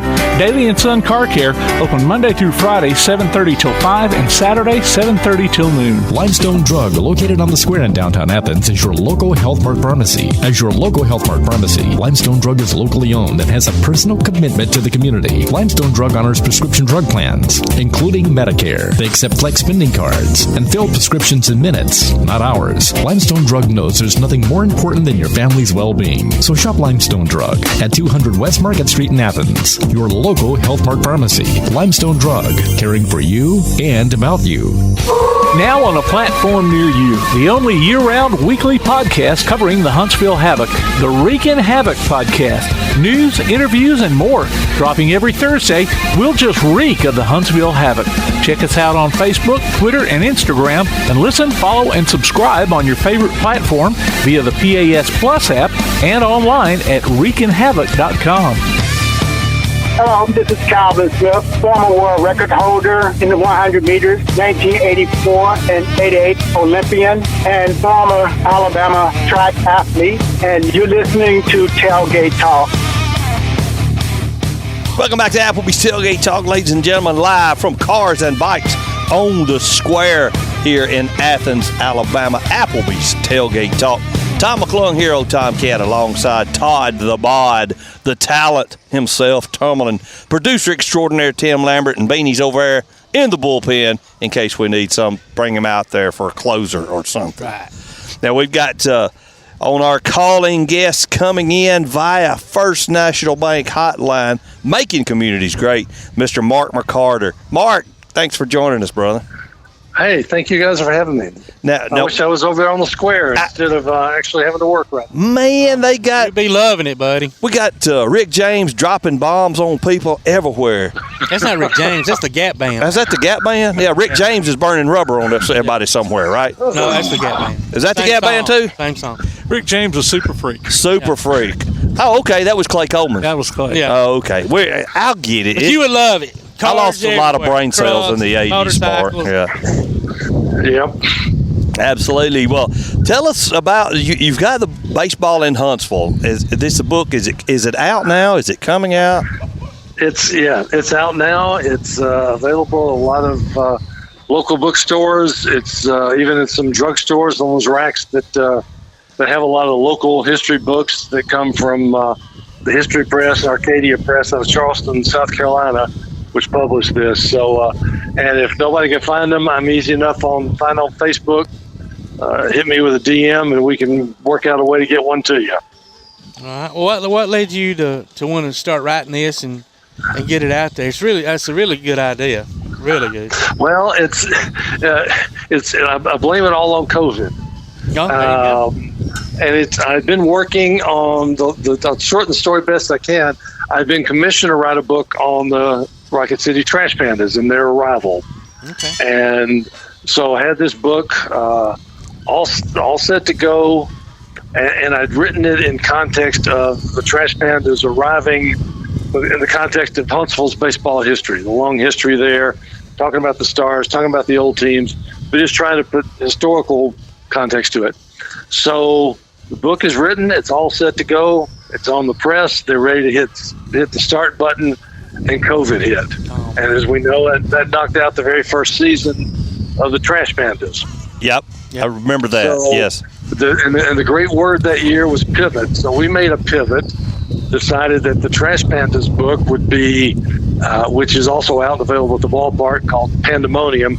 It would just focus on the first season of the Trash Pandas. With stories on players and what went on. Well, all of a sudden, though, I was left with about 25,000 words of Huntsville baseball history and anecdotes and stories about the famous major leaguers and baseball players who come out of Huntsville. Yeah. Well, that was basically just on the proverbial cutting room floor. So I reached out to the folks at History Press and said, I've got 25,000 words of baseball and Huntsville history. Can I send this to you? Are you interested? And they were interested and decided to go ahead and publish it. So this was a great way to salvage a lot of hours and hours and hours that I spent researching, reporting, and writing. And I thought really some fascinating stuff. I think Huntsville's baseball history is just, and I've told people, I said, you forget how much Huntsville and Decatur used to hate each other. And you go back into when they were similar sized cities playing the same league, and in like 1903, they're worrying, they're like arresting the Huntsville manager because he's just inciting a riot over in Decatur. Wow. Yeah, you got to be careful in Morgan County no matter what you do. If you don't live there. Oh, man. Yeah. So it's but just through that ancient history, and then you get guys like that grew up here in Huntsville, had such an impact in the major leagues. You go from Craig Kimbrell, who right now is second in saves among all active pitchers. You go back to Jimmy Key, who had some spectacular years with the Yankees and Toronto, and certainly the Mr. Baseball in Huntsville, Don Mincher, who was such a dear friend of mine, and miss him every day. Guys like that. And then one of my favorite stories is there's a guy named Gabby Street, and Gabby was a catcher for the Senators way back in the day, and wound up managing the St. Louis Cardinals in the 30s. Grew up in Huntsville. And Gabby, and it may be on his tombstone somewhere, I don't know, but it probably had to be in the second line of the obit, was famous for being the first guy to catch a baseball dropped from the top of the Washington Monument. Really? Wow. 500, and a bar bet was involved. He was not among the bettors, but he was the guy that helped settle the bar bet between two guys in Washington. Who one guy said it could be done, one said it couldn't. That's awesome. And so they coerced Gabby into standing there 538 feet below the window on a semi-windy day and trying to catch a baseball. And by the time it lands, it's traveling 150 miles an hour. That's what I was going to ask. How fast is it going? You misjudged that one. You kiss that one in the face. You're probably not waking up for a long time, if ever. It took him 13 tries, and just because that makes sense. Okay, it makes me feel better. It gets there in the wind, and a couple popped out of the glove, but he finally held on to one.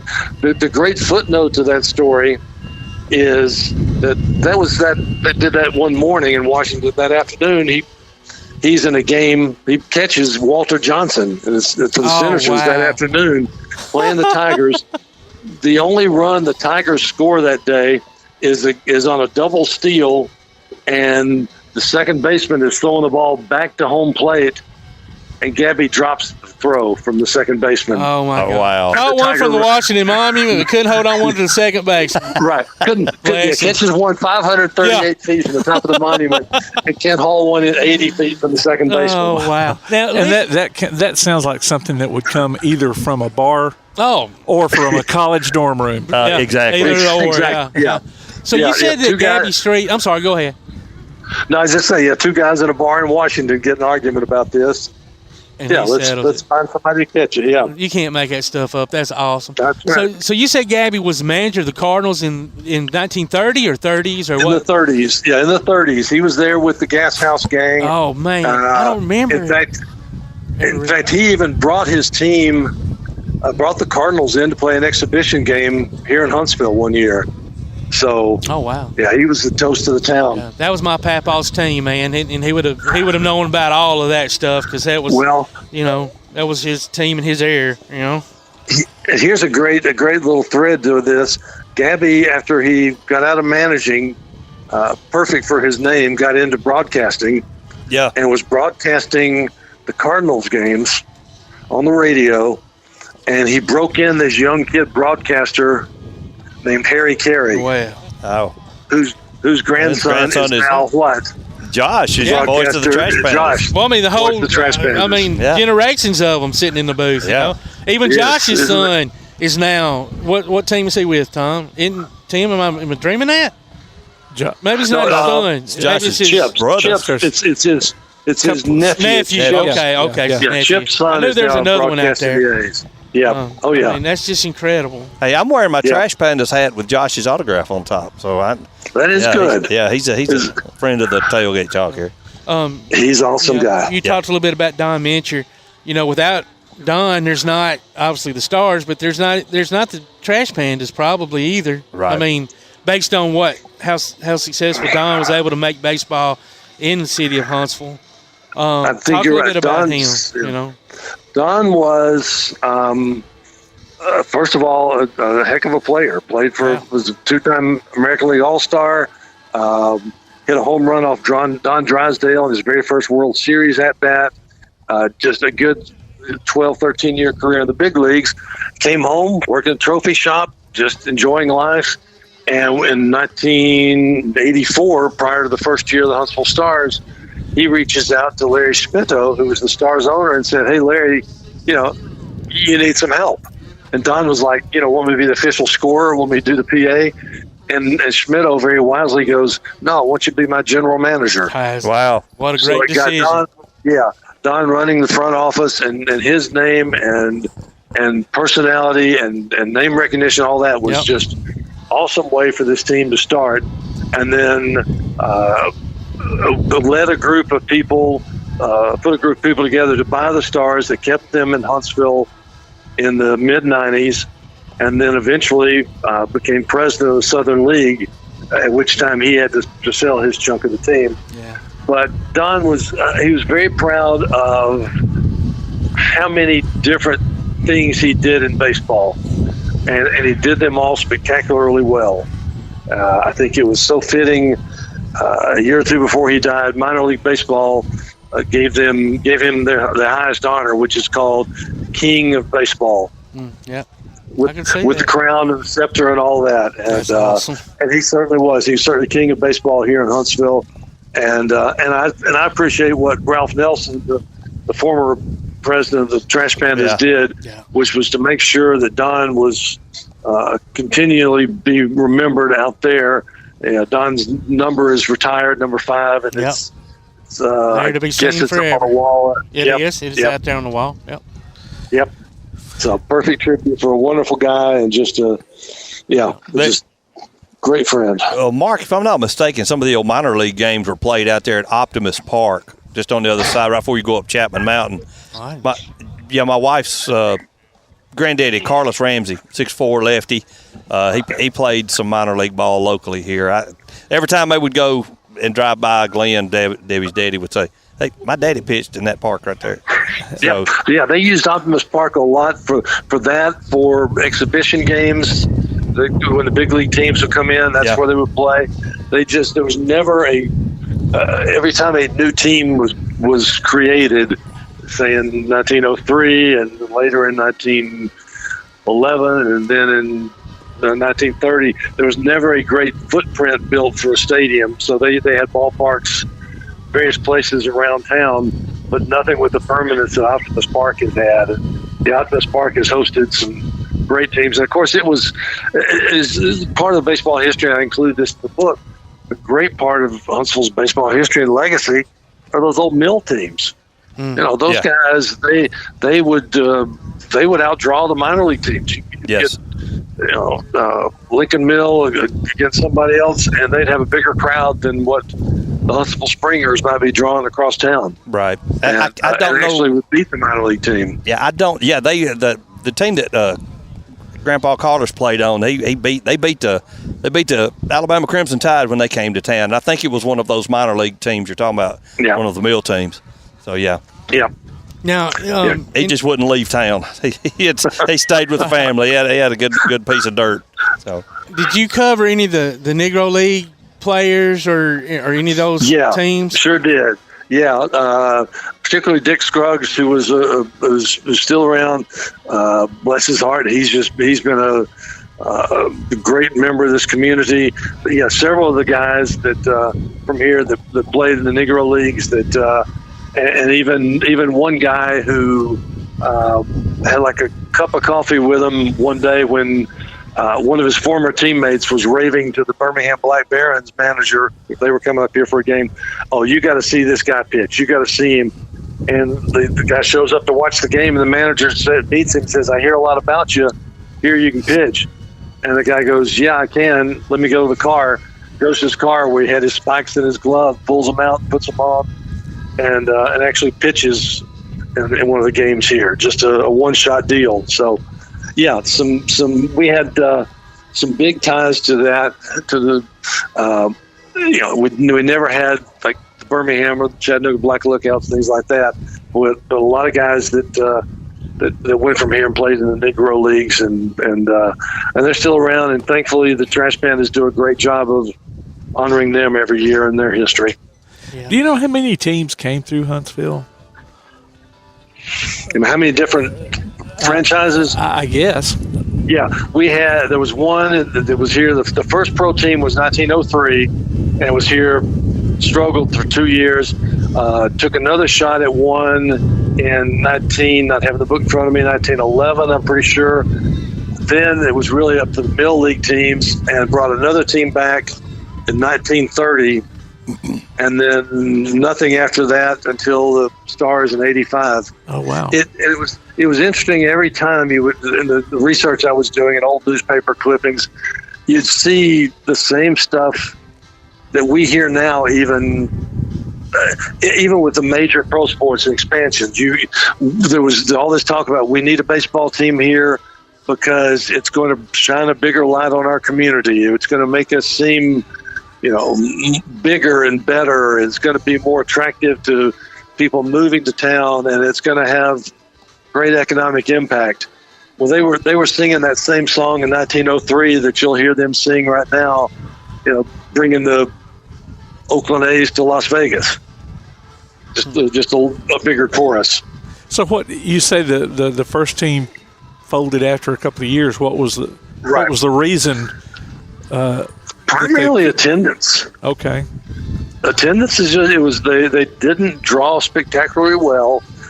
These were not great business models. This was, of course, well before the minor leagues were as organized as they are now, well before the whole farm system, where, as things are set up now and have been for decades, where major league teams own the players, paid for the players, and all the local teams have to do is cover expenses, operating the ballpark and things like that, and some travel.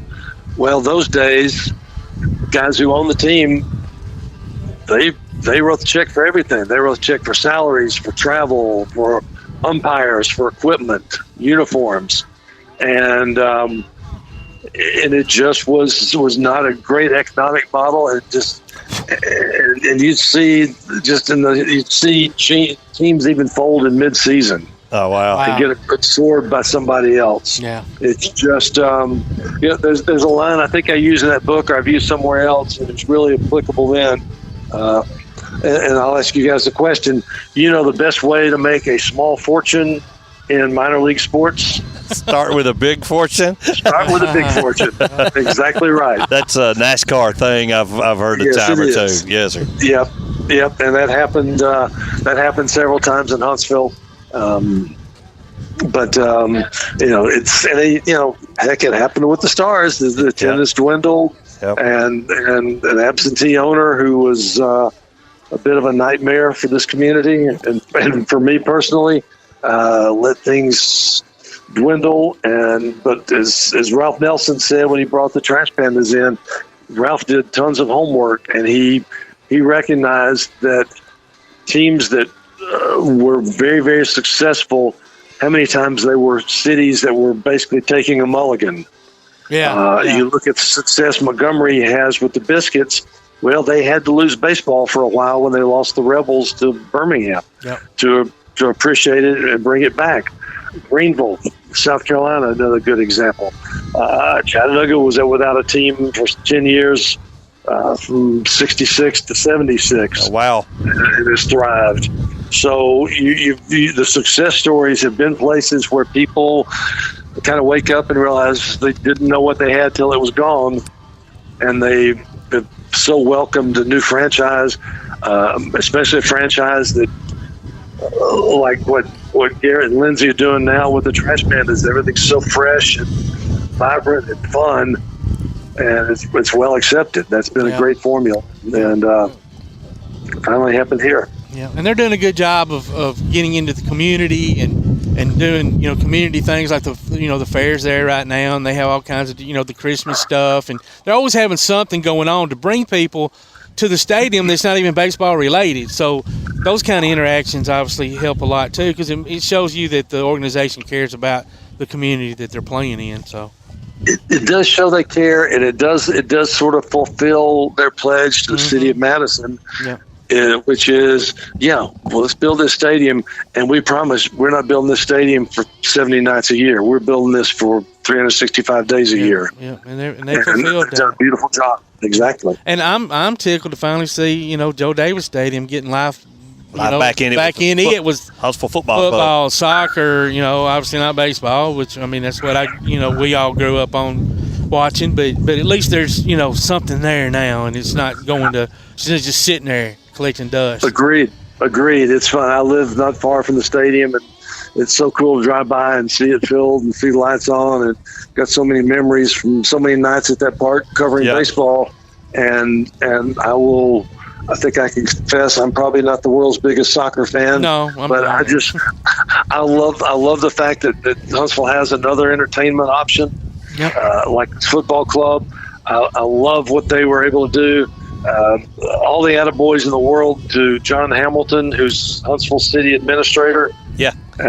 John, I remember John when I was still at the Huntsville Times coming down, and we were sitting at my desk one day, and he's laying out the plans. We're going to, by December of, roll it back, 2014, I guess it was, 2014 to 15. Yeah, the stadium's going to be under the wrecking ball. And John realized, hey, why have another empty lot sitting along South Parkway? Let's wait and see how it gets developed. And when the pro soccer team started reaching out to Huntsville, probably 8 years ago or so, making their overtures, it was like, yeah, we can do this, and we got a place to put you. And obviously there was a much needed facelift at Joe Davis, but glad it happened. Yeah. Well, we are too. Mark, thank you so much for joining us. We're out of time, buddy, and don't be a stranger. Come back. Yeah, we'll have to again. have you back on. It's been a great conversation. Guys, anytime, love to, and just tell again, Mark McCarter on Facebook. DM me if you like a book, or look for them around town. Look for my friend request. It's there. So, all right, good deal. Thanks, guys. Thanks, buddy. Appreciate you. Man. Bye. Thanks. Well, ladies and gentlemen, that was our special guest segment sponsored by Yellowhammer Roofing. Mark McCarter, book baseball in Huntsville, also works with University of Alabama, Huntsville. It's time to take a break. We're still live here on the Square. Come see us. We'll be right back. You're listening to Applebee's Tailgate Talk on WKAC, the Big 1080.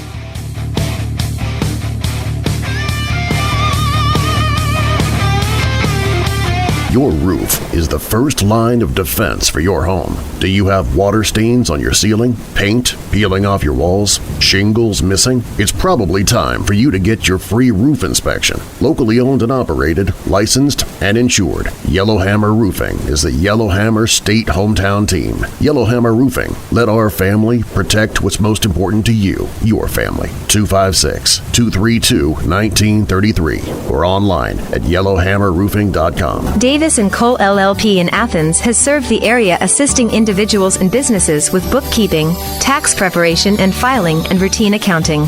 Davis & Cole LLP, located at 105 South Marion Street. Open weekdays 9 to 5. Call 256-232-9994. Davis & Cole LLP. When you're looking for something special for your next event, why not bring in the most amazingly fine flavored shaved ice this side of the islands? Kona Ice of Decatur in Athens. Whether it's a school or major sporting event, a picnic, or a festival, Kona Ice brings the fun and laughter. From their steel drum music to their signature flavor wave, where guests can flavor their own shaved ice. No event is too big or too small. Kona Ice makes fundraising easy too. Call Kona Ice today and tell them what you have in mind. 256-566-5298. Or look for them on your favorite social media platform. Kona Ice of Decatur in Athens. 256-566-5298. Coming this fall to a podcast platform near you. The Wingmen. There's someone on the way. Something. Join us live every week this football season as Kirk Pierce, Johnny Johnson, and Brad Kimbrough talk James Clemens sports with coaches, players, and other special guests. The Wingmen. We're winging it, Jerry. Coming this fall on your favorite platform via the PAS Plus app on your Alexa device by saying Open PAS Plus and online at jcwingmen.net. Hey, this is Athens Bible School varsity girls basketball coach Corey McElroy, and you are listening to Applebee's Tailgate Talk. Welcome back to Applebee's Tailgate Talk, ladies and gentlemen. Tom McClung here, old Tomcat, alongside Todd the Bod, the talent himself, Tomerlin, producer extraordinaire Tim Lambert, Beanie Hargrove in the dugout, waiting to be brought in from the bullpen. And on the First National Bank hotline, making communities great, the head coach of the Ardmore baseball team, Mr. Andrew Smith. Andrew, welcome, Coach. Thank you, guys. Glad to be with you today. Hey, glad you could be here. Hate you not still playing in the tournament, but Tim was telling me something about a miracle game that y'all have coming up. Yes, sir. We got beat last weekend, so we didn't get to play this weekend, which we wish we would have, but here we are. But it's going to be the 13th of May, we, last year, I tell you how I kind of got the idea. You guys probably know Corey Looney over at Lauderdale County. Corey. Yeah, I know Corey a long time. My wife asked me last year. I've been taking our teams there since about 2017. I think when we started over the Miracle League over in Huntsville, and just volunteering. And he started having it there at his place about 3 or 4 years ago. And my wife asked me last year. She said, "What do you think about us doing it here?" And I said, "Well, it'll be great." And so she's kind of spearheaded it here for us, and thanks to her for getting it going. But it's going to be a really good night. If you've never been over there to Huntsville to that one, we're going to try to do it similar to that, the way they do it over there. And we've invited all the Limestone County kids that are eligible to play in it to come. So I'm hoping we have a great turnout with kids, and it's just going to be a good night. Yeah. Now, which field are y'all playing it on? We're going to play it on the baseball field. Okay, all right. Because I know the Miracle League fields over there have those, the rubber or what, I don't know, whatever kind of ground. It's not just. They have different fields. I mean, some of them are just regular baseball fields, but they're going to have a Miracle League here in Athens. Did you know that? No, I didn't know that. No, yeah, I did not. Over at the old City Pool Park, they're making a Miracle Field. Where Wabahoe Field is. That's yes. going to end up at some point being the new Miracle Field.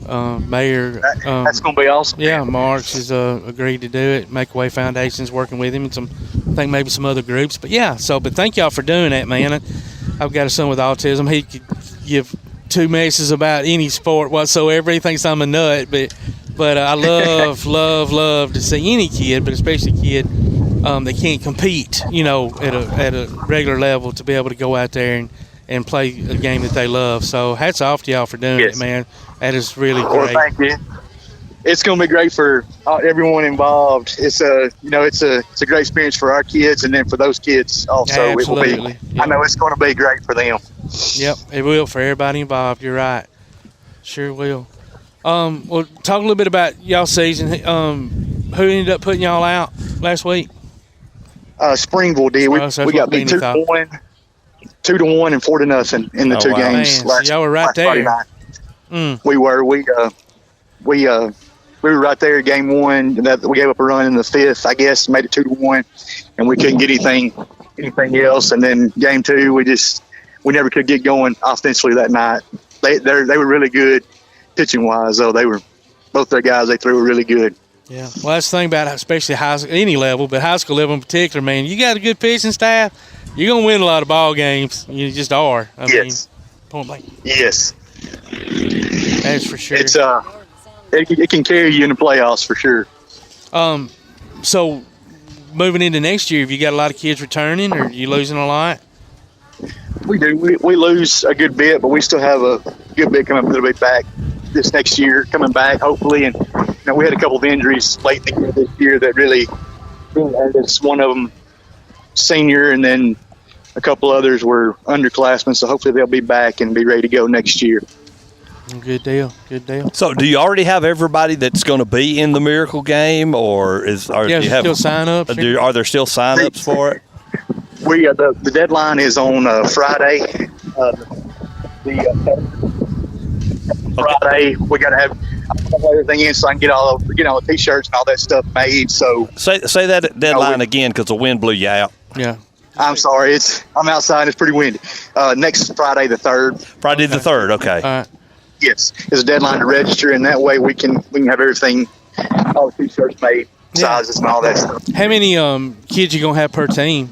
Are you looking at trying to have? I'm hoping if we have somewhere between 20 and 40 kids. It's kind of what it may be, hopefully, and then we'll split them up. Yeah, probably 10 to 15 on each team. Yes, according to how many. I mean, it's kind of one of those deals because it's just the one game, right? Yes, it's just one game. So it's one of those deals where you want every kid that wants to participate, but you don't want to have so many that once they're out there, that they don't really get the full effect, Yeah, and that's the same on the baseball field. We'll have plenty of room to spread them out, and we'll have one of our players with each of the kids playing, and to kind of help them, and the ones that need more help than others, they can kind of help them out. Yeah. make it there for them. For any parents or anybody listening that may be considering, what are the qualifications that allow them to be able to sign up? Is there anything that y'all may not be able to handle? I mean, are you going to take kids that are on walkers, wheelchairs, obviously, disabilities and eligible for Special Olympics is what.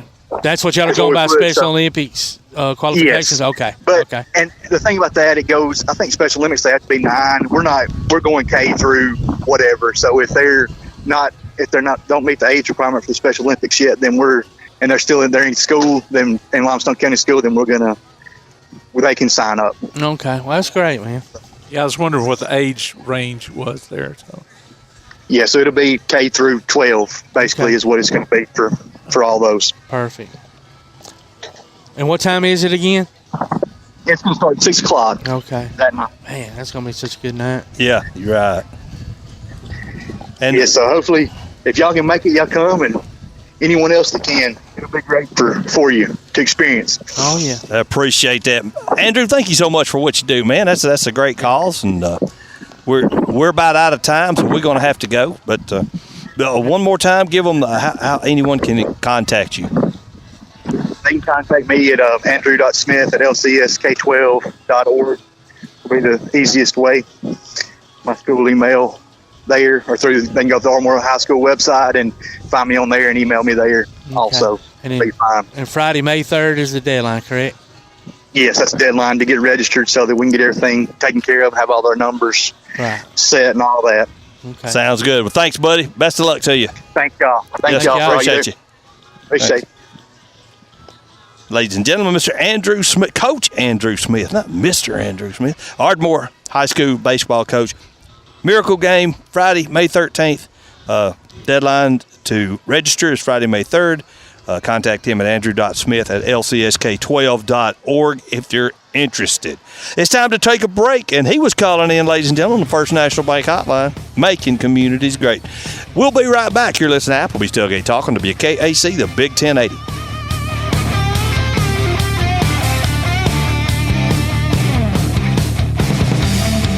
You can help Limestone County student athletes by donating to the Bama Zach Memorial Scholarship. Send it in care of Garth Garris, 13833 Pinnacle Drive, Athens, Alabama, 35613, or make it in person at First State Bank of the South at 1319 Highway 72 East in Athens. We'll be back with Tailgate Talk after this.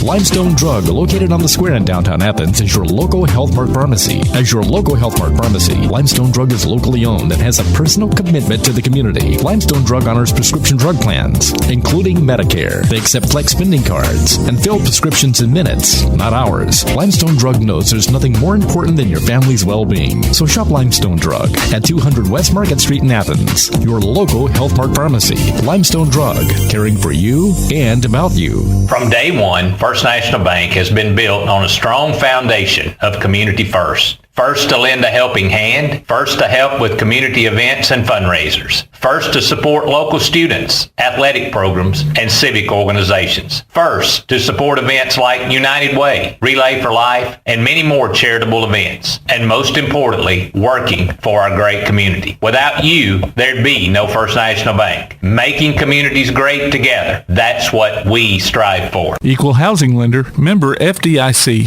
Daly & Son Car Care is Ardmore's only one-stop auto repair and tire shop. Whether it's major mechanic or brake work or routine maintenance like an oil change or lube job, Daly & Son Car Care has been satisfying customers all over with their fast and friendly service. They're also your headquarters for quality Cooper tires. Stop by and see Wayne, Nikki, or Dale at 25600 Main Street in Ardmore, Tennessee, or call them at 931-427-4651. They're on Facebook too. Daly & Son Car Care, open Monday through Friday, 7:30 till 5, and Saturday, 7:30 till noon. For screen printing, sign printing, banners, logo design, and more, look no further than That Shirt Printing Place. Located at 709 North Jefferson Street in Athens.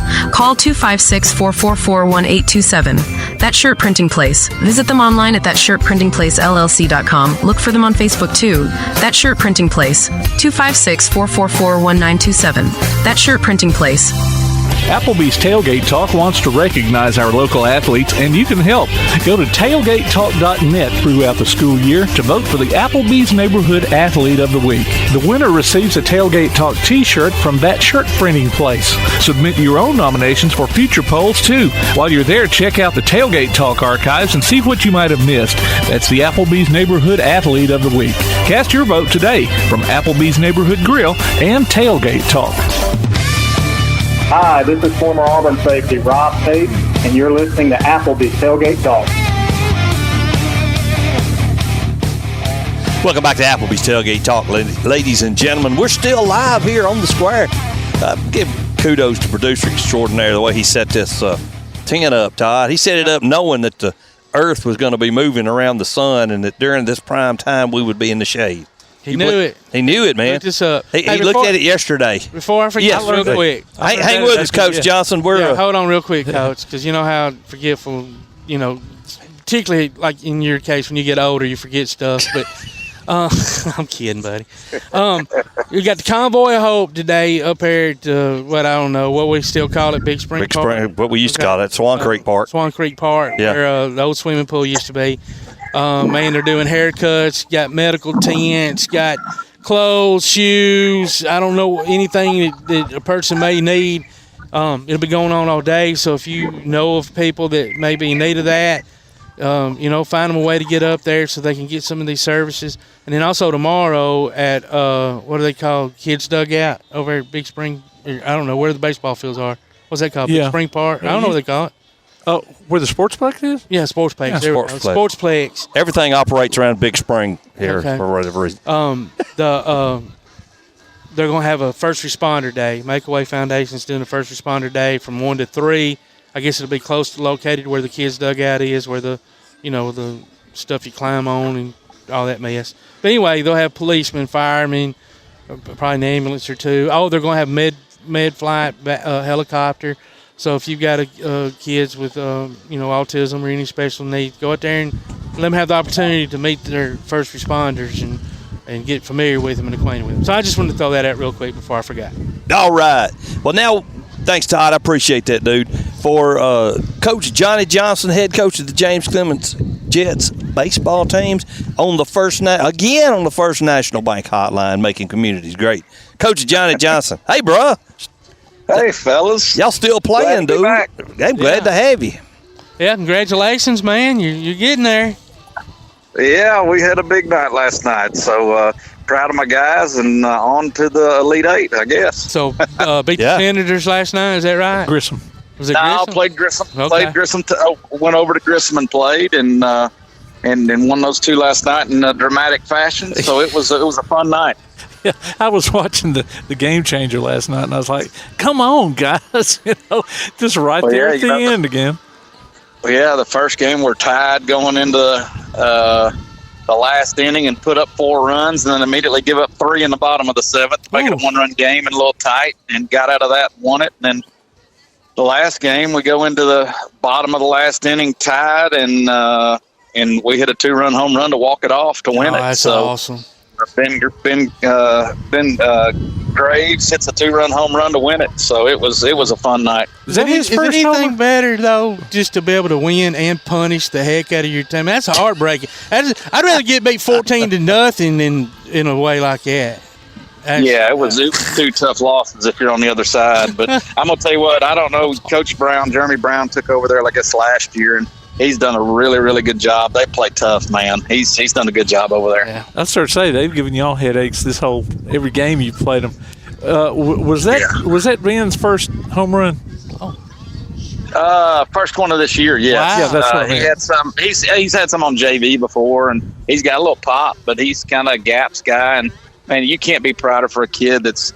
That is a tale of guy that perseverance and working hard. Hadn't played a whole lot over his career, and even played a lot of JV last year as a junior, and just has worked and worked himself into our DH role. And I mean, after last, he had 5 hits last night and he's hitting over 400 right now in the season. Wow! You talk about a kid that has just gritted it out and when worked while he waited, so to speak. You know what I mean? Like waited for his opportunity and prepared, and and finally got an opportunity and made the most of it and had a heck of a season.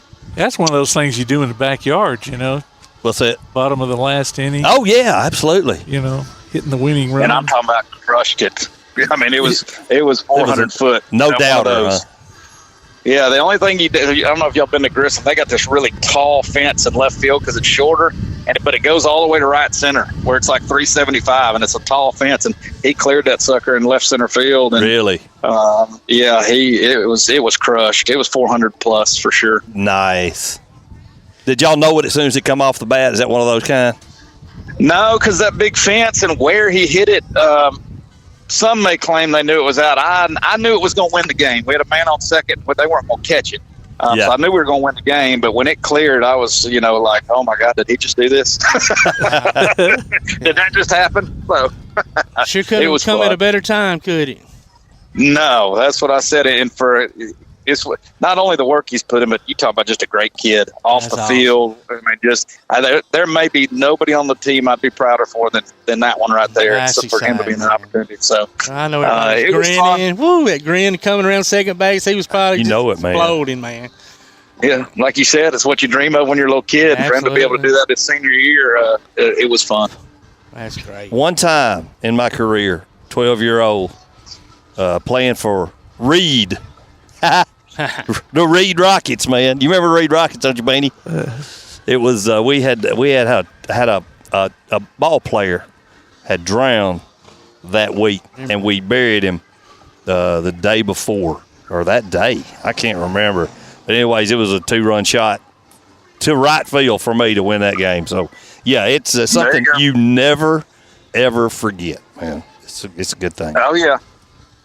So you don't know who you're going to play yet, do you? No, I'm actually right now down in Hewitt, and Hewitt and Hoover played today, Game 3. They split last night, and we will get the winner of whoever wins this game today. So I've come down here to do a little scouting. And all right, good for you. So we'll either get whoever wins between Hoover and Hewitt today. Any particular one you prefer to play, or? No, they're both going to be good. I mean, Hewitt would be, one we saw them earlier in the year and played a tight game. We were up 5-2 and ended up blowing the lead in the 7th against them early in the year. And I think we'd get Hewitt at home, which would be nice, but it'd have to be on the road if it's Hoover. But either way, I'm not going to complain. I'm just glad we're going to be in the top 8 teams in the state playing and still playing. Yeah.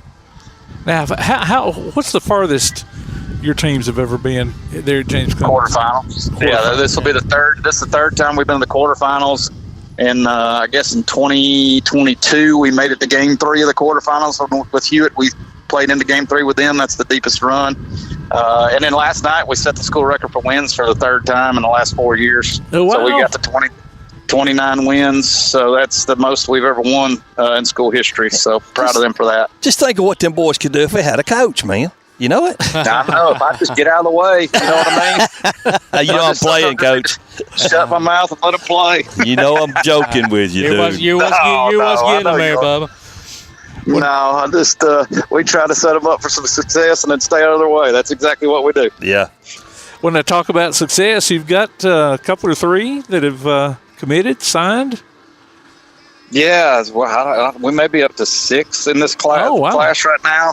But I mean, some of them just happened. Like Carson Loser's going to go to Calhoun, and Hayden Martford's going to Marion Military, where Francisco Ramirez is going there as well.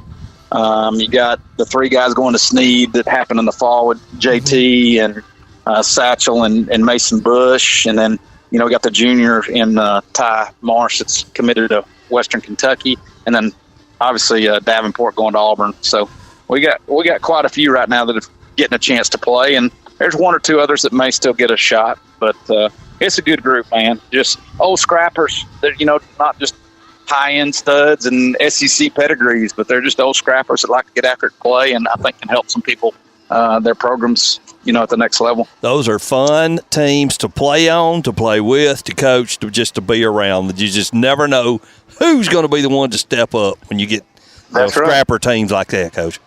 Yeah, no doubt. That's who we want to be. That's who we try to instill in them to be. And And this group is totally bought into who we're trying to be, and that's part of the reason they've been successful all the way through. That's great. That is great. Well, is that it, Tim? He's taking this. Anything else you got to tell us, Coach? Golf game going okay? No, I'm fixing to go hammer these shrimp and grits and go watch a baseball game. Shrimp and grits. Yeah, that's a plan. My shellfish allergy hit me out of the blue one day. I mean, one day I could eat oysters, the next day I'm allergic to shellfish. The only I hate that for you. Yeah, me too. The only thing I miss, I enjoy it. I don't miss. I would love to hit some Louisiana oysters, but crawfish is the only thing I really, really miss from that whole thing. Well, I got a friend of mine with me, and we hit the old Cajun steamer here in Hewitt, and then we're going to go to the ball game. There you go, dude. There you go. One more question. How close are you to the completion of the facility out there? Oh, the indoor. I talked to the builder the other day, and they're thinking the end of May. They'll be done. They're actually pouring sidewalks this week around it and doing some things like that. So I think the biggest holdup right now is the air conditioning units are all back ordered. So, oh wow! But he thinks the end of May it'll be done, and then of course we'll have work to do inside. With putting equipment in there and furniture and that kind of stuff. But as far as the building process, he thinks end of May. Man, that's great. That is great. Good for y'all, Coach. Best of luck. Yeah, man. Go scout. Go eat. Go have fun. Safe travels. Thanks for having me, fellas. Always a pleasure. Always pleasure having you, Coach. Thank you. Take care, buddy. Yes. Sure. Bye-bye. Thank you. Ladies and gentlemen, head coach Johnny Johnson of the James Clemens Jets baseball team. Awesome. It's time to take call in on, once again, the National Bank Hotline. First National Bank Hotline, making communities great. It's time to take a quick break. You're listening to Applebee's Tailgate Talk. We'll be right back.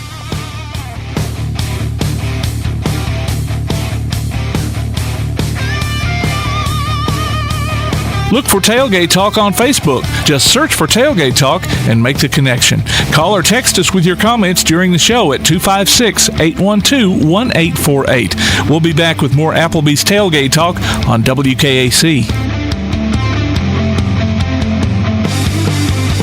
Davis & Cole LLP in Athens has served the area assisting individuals and businesses with bookkeeping, tax preparation and filing, and routine accounting. Davis & Cole LLP, located at 105 South Marion Street, open weekdays 9 to 5. Call 256-232-9994. Davis & Cole LLP. While others have come and gone, the Lion's Den Gym has been roaring as a workout and exercise fixture in Athens, growing from its humble basement beginnings in 1981 to their current 10,000 square foot location at 212 Commercial Drive in Athens. The Lion's Den offers 24/7 access to their ever-expanding equipment collection that includes treadmills and climbers, elliptical trainers, stationary bikes, loose weights and dumbbells, and over 45 different weight machines. Contact the Lion's Den Gym about a membership today at 256-652-2627. Visit them online at lionsdengym.com or on Facebook. The Lion's Den Gym, 256-652-2627. When things go wrong, State Farm is here to help life go right. And Agent Michael Howell is the one who can help get things back on track. See Michael for your auto, home, life, health, property, and business insurance, and be ready for those unexpected twists that life throws at you. Ask about banking and annuities, too. Call State Farm Agent Michael Howell at 232-5400. Visit him online at michaelhowell.net or go see him at 903 South Clinton Street in Athens. State Farm Agent Michael Howell. There when things go wrong, here to help life go right. Limestone Drug, located on the square in downtown Athens, is your local Health Mart pharmacy. As your local Health Mart pharmacy, Limestone Drug is locally owned and has a personal commitment to the community. Limestone Drug honors prescription drug plans, including Medicare. They accept flex spending cards and fill prescriptions in minutes, not hours. Limestone Drug knows there's nothing more important than your family's well-being. So shop Limestone Drug at 200 West Market Street in Athens, your local Health Mart pharmacy. Limestone Drug, caring for you and about you. Come see all your friends at Applebee's in Athens, Highway 72 West, just off I-65. 12 minutes guaranteed or it's free Monday through Friday, 11 a.m. to 3 p.m. 7 items to choose from. Can't make it for lunch? Visit them for happy hour, 3 p.m. to 7 p.m. or late night. Half-price appetizers with beverage purchase, 6 appetizers to choose from. One of your favorite teams is sure to be playing on the big screen, too. See you tomorrow at Applebee's Neighborhood Grill, Highway 72 Athens, just off I-65. 1965. P4 Therapy is an outpatient provider offering community-based care with a unique partnership model that allows them to consistently deliver world-class outpatient care, emphasizing personalized hands-on treatment. Whether it's orthopedic, physical, geriatric, or manual therapy, sports or neuro rehab, telehealth, or most any type of muscle or joint pain, P4 Physical Therapy promises to treat you with integrity, compassion, faithfulness, and selflessness. Locations in northern Alabama and southern Tennessee. Look for them on Facebook or online at p4physicaltherapy.com. Your roof is the first line of defense for your home. Do you have water stains on your ceiling, paint peeling off your walls, shingles missing? It's probably time for you to get your free roof inspection. Locally owned and operated, licensed, and insured, Yellowhammer Roofing is the Yellowhammer State Hometown Team. Yellowhammer Roofing. Let our family protect what's most important to you, your family. 256-232-1933 or online at yellowhammerroofing.com.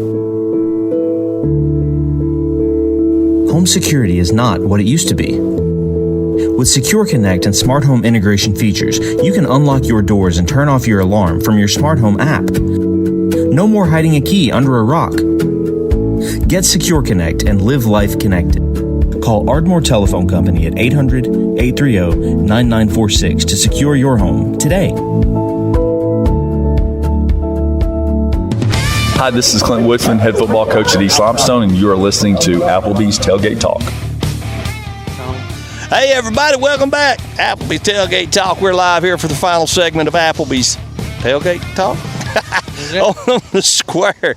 What is this? What is this again? I write stuff down and then I cover it up. So, yeah, cars and bikes on the square.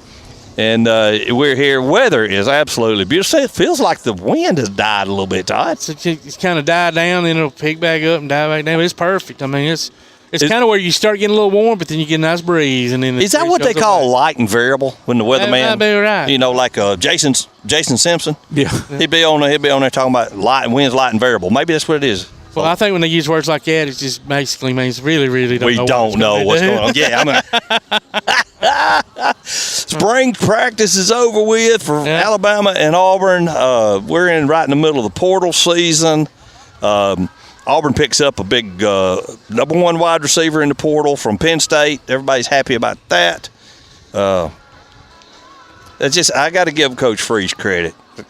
That rebuilding job if it'd been like the old days when you didn't have the portal, it took him 6 years to rebuild that program, man. Well, he probably wouldn't have been able to see it through because the way they changed You're right, coaches. you know what I mean? But I tell you, that's like the probably only benefit of the portal is to have the accessibility to better players quicker. Exactly, yeah. Our buddy Jake Crane, J-Boy, he's been on the show before. He tweeted a question out, how I remember exactly the question, something about what do you think of Coach Freeze's job of rebuilding the roster? And I just replied, I've never seen a coach at Auburn have to rebuild a roster like Coach Dye did when he come in. I didn't ever think I'd ever have to see that one again, but I think this is a bigger job than that one. I think it's a bigger job than that one. I think so. But at least he has accessibility to the portal. And you have accessibility to the portal. But man, I'm telling y'all, I mean, I don't know, a lot of my buddies don't agree, and it's always a personal preference with anything that y'all being. I don't know what you think, but I think it's just changing the game to the point where, like, you can transfer anywhere, and any as long as your grades are up. They're letting the kids dictate way too much of the business part of it. As a coach, I wouldn't want to fool with that mess. I mean, not knowing who you're going to have, when you're going to have them, then who you got to go out and get somebody to replace them that left, and I'm entering the portal coach, and then you know what? Now I changed my mind, and it's just way too many options, and the money's gotten ridiculous. The money shouldn't. It should be go out and get your own little commercial for Bob's Used Cars or State Farm. Not I'm going to give you money to come.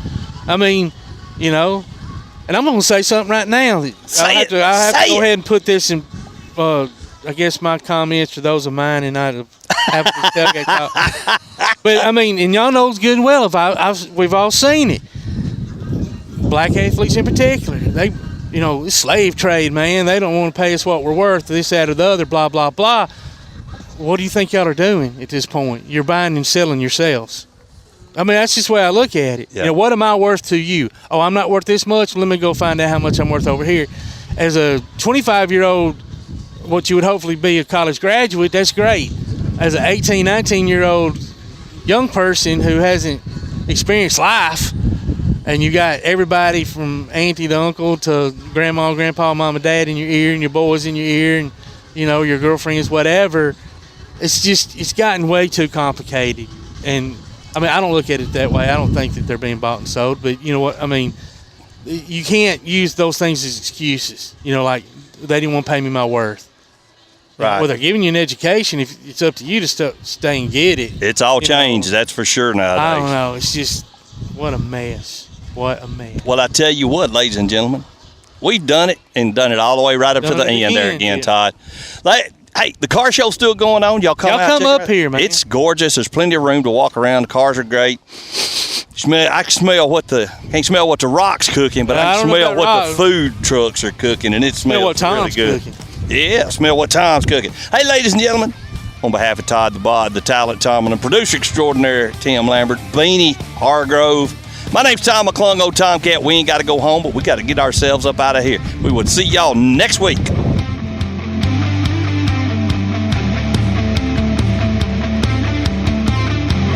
You've been listening to Applebee's Tailgate Talk live on location. You can hear the archive of this and other shows online at tailgatetalk.net. Join us next Saturday at 10 a.m. on 1080 WKAC.